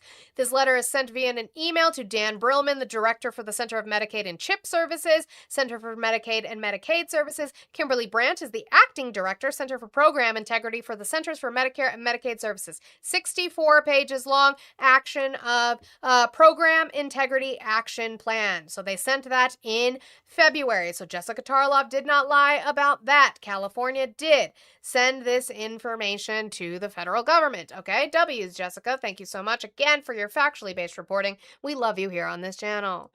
They've been reaching out to the federal government for details on the widespread fraud and have gotten no response. That's not true. Yes, it is. Apparently it is true. It's true. No, you're just buying the BS he's selling, Okay. Jessica. They said just document the payments are legit, and he can't do it. Here are 3 facts that you cannot refute. Newsom signed hospice licensing moratorium in 2021. The Trump... Cool. Let's do that. We talked about it. I have been incorrect. Can I correct myself? I have said that Newsom signed a moratorium on hospice licenses 2022 and that Nick Shirley was 4 years late. I was wrong. He was 5 years late. We can say technically 4 years because it was not instituted until January of 2022, but it was signed before that in 2021. So Nick Shirley is 4 to 5 years late. So let's fact check that information that Jessica Tarlov just gave us. Oh, how about with Senate bill from the California Legislative Information, Senate Bill number 664. Don't tell me I don't do my research because I do. The California Hospice License Act of 1990 requires a person, political subdivision of the state, or other governmental agency to obtain a license from the State Department of Public Health to provide hospice services to an individual who is experiencing the last phase of life due to a terminal disease as defined and their family except as provided. The Act also provides for the renewal of a license. The Act imposes criminal penalties on any who violate any provision of the Act or any rule or regulation promulgated under the Act. This bill would impose, beginning on January 1st, 2022, a moratorium. I'm sorry, I forgot we're speaking to MAGA. Forgot we're speaking to MAGA. A moratorium is an authorized temporary delay or suspension of a specific activity, law, or legal obligation. It gives governments, businesses, or courts a designated time out to review rules, study risks, or handle an emergency, just in case we didn't remember what a moratorium is or don't know, because I forgot we're talking to MAGA. Hello. Hi again. I know I'm doing things. So I wanted to, because did you ever go back and watch him speak in front of the committee? I have not seen him speak in front of the committee yet. No, I have not gotten to those so videos. when you do, Okay. when you do, because I only caught like the tail end of it, and Yeah, you know just he's a my reminder, favorite. O'Keefe. Yeah, O'Keefe from Veritas is there too. And so my senator, fucking Ashley Moody, brings up a tweet from Gavin Newsom's office, right? Specifically where Gavin Newsom was calling him too slow Shirley or Shirley is slow, like whichever one it was. And she, like, it's obviously about time, right? It's obviously because in reference to this specific bill that's on your screen, in reference to the fact that he was too late. Yeah. He's late on the information. Hey, Christopher and she Columbus literally, did. Yeah.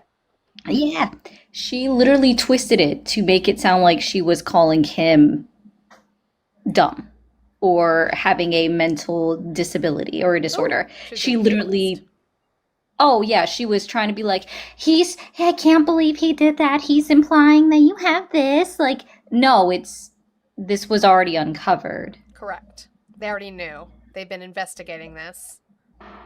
It's been a research like anyways, that's which is why I did a call out video on Ashley Moody. Of course she hasn't sent me a message. What a little, Of course not. of course not.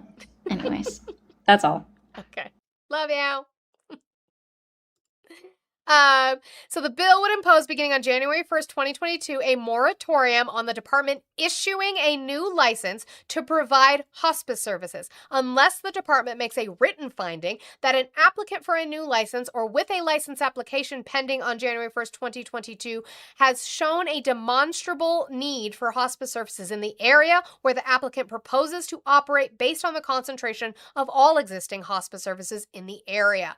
The moratorium would end either 365 days from the date that the California State Auditor publishes a report on hospice licensure, or when these provisions are repealed on January 1st, 2027, whichever is soonest. The bill would prohibit these provisions from being deemed to modify the authority of the department to renew a new license in pursuant with this act. So, too late. Nick Shirley was late again by 4 years because of when it actually gets instituted, but it was signed and dealt with in 2021. So again, Jessica Tarlov did not lie in regards to that. So love that. Thank you so much. We saw the Integrity Action Plan. What else does Jessica Tarlov got for us that the 5 is really uncomfortable with? See, this is how you fact check things when you're watching Fox. This is just an example.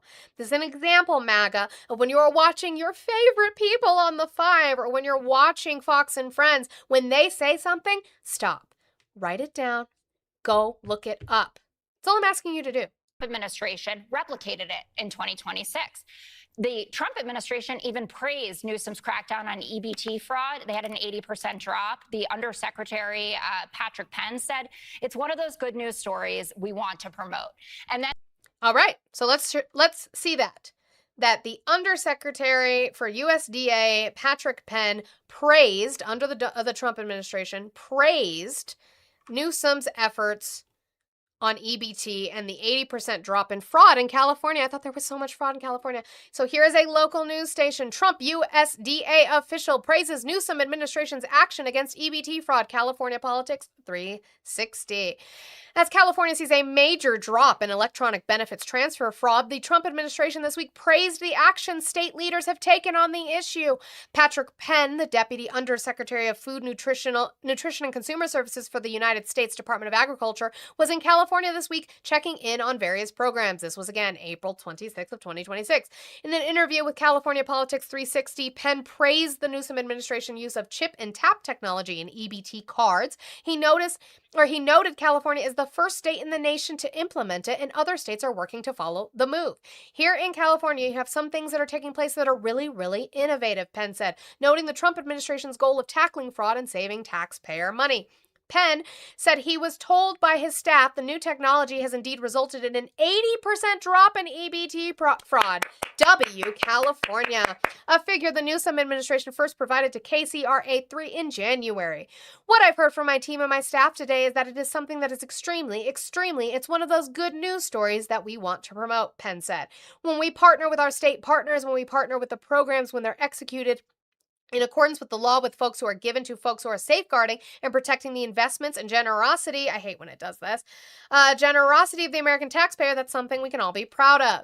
Penn praised California's anti-fraud efforts amid questions about the future of food prices, county resources, and food banks, with many people in the state expected to lose access to federal benefits in the coming weeks.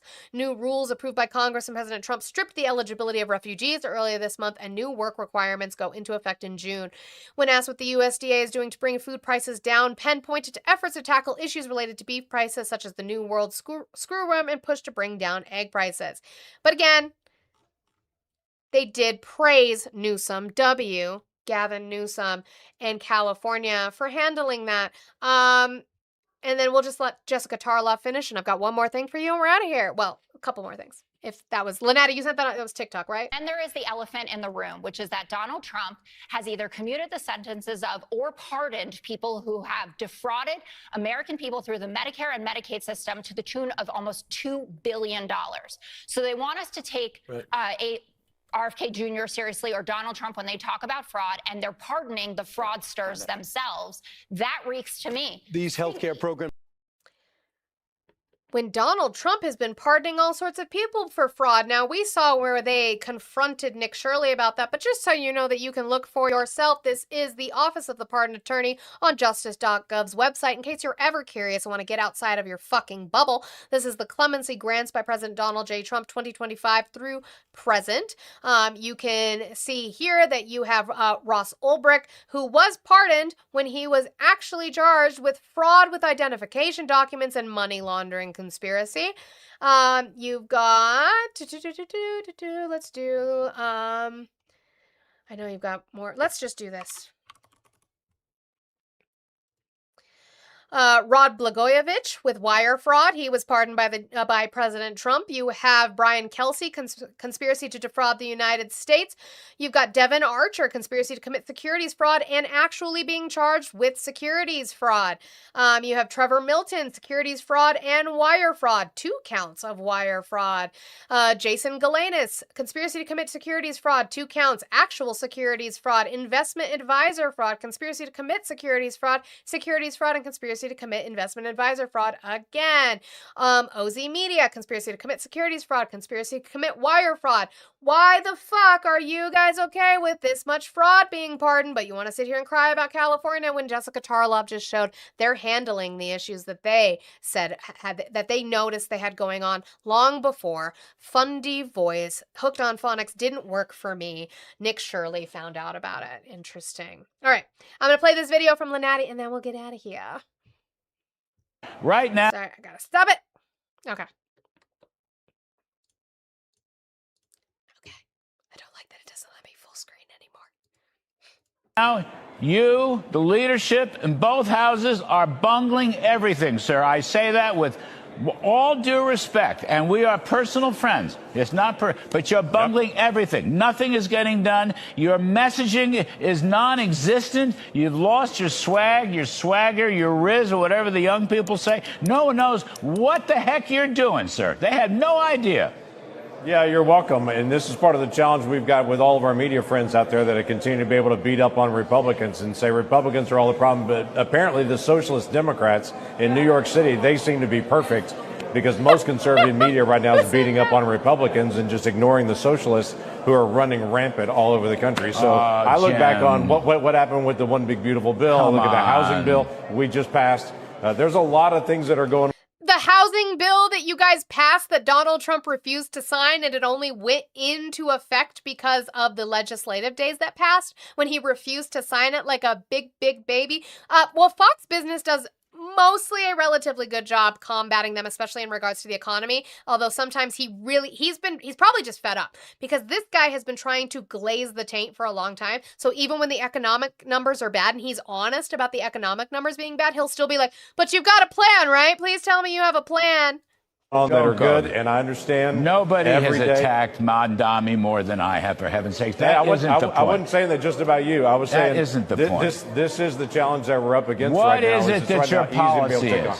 Senator Lankford, my friend, what is your policy? Where are the tax cuts? Where are the spending cuts? Where's the waste, fraud, and corruption reduction? Where is all of that? Where is the reconciliation bill? Where's the straight talk and messaging for the midterms? Where's the growth messaging? Where's the we're going to make it better for taxpayers and working folks messaging? Come on, Senator. Right now. The girls are fighting. Uh-oh, the girls are fighting. Okay. All right. Thank you, Lynette. I love that. That made me happy. I know he said Mom Donnie, but it sounded like my Dommy. That's me. I'm your Dommy. All right, guys. It is Friday. I appreciate you guys being here. Where do we go?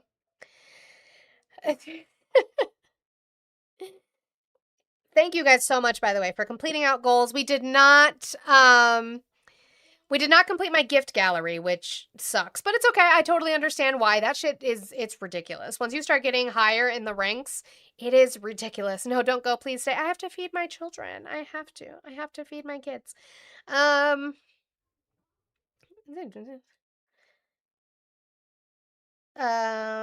Seth is on. I can go to Seth. I always get the name wrong, though. Shoot. Let me look. Oh, I got it. We can do that. Well, feeding kids is woke. I know. I can hear them walking around the door, waiting for me. Oh, look, thank you, audience. I was going to type it. Go rate Seth. Go do a Monty rate to Seth. All right. YouTube and Twitch, I don't really have anywhere to send you, I don't think. I'm not sure that anybody's live. They had cereal like 30 minutes ago. Okay, well, they sound like they're like trying to kill each other right now. I just hear elephant feet all around. So YouTube and Twitch, I'm not sure that I necessarily have anywhere to send you, but I appreciate you guys so much. And remember, on Monday, I will be here, but I will be late because I have a doctor's appointment. So I appreciate you guys so much, but I will see you on Monday. I'm not sure quite what time, but just have the notifications set up so that those go off when I do go live.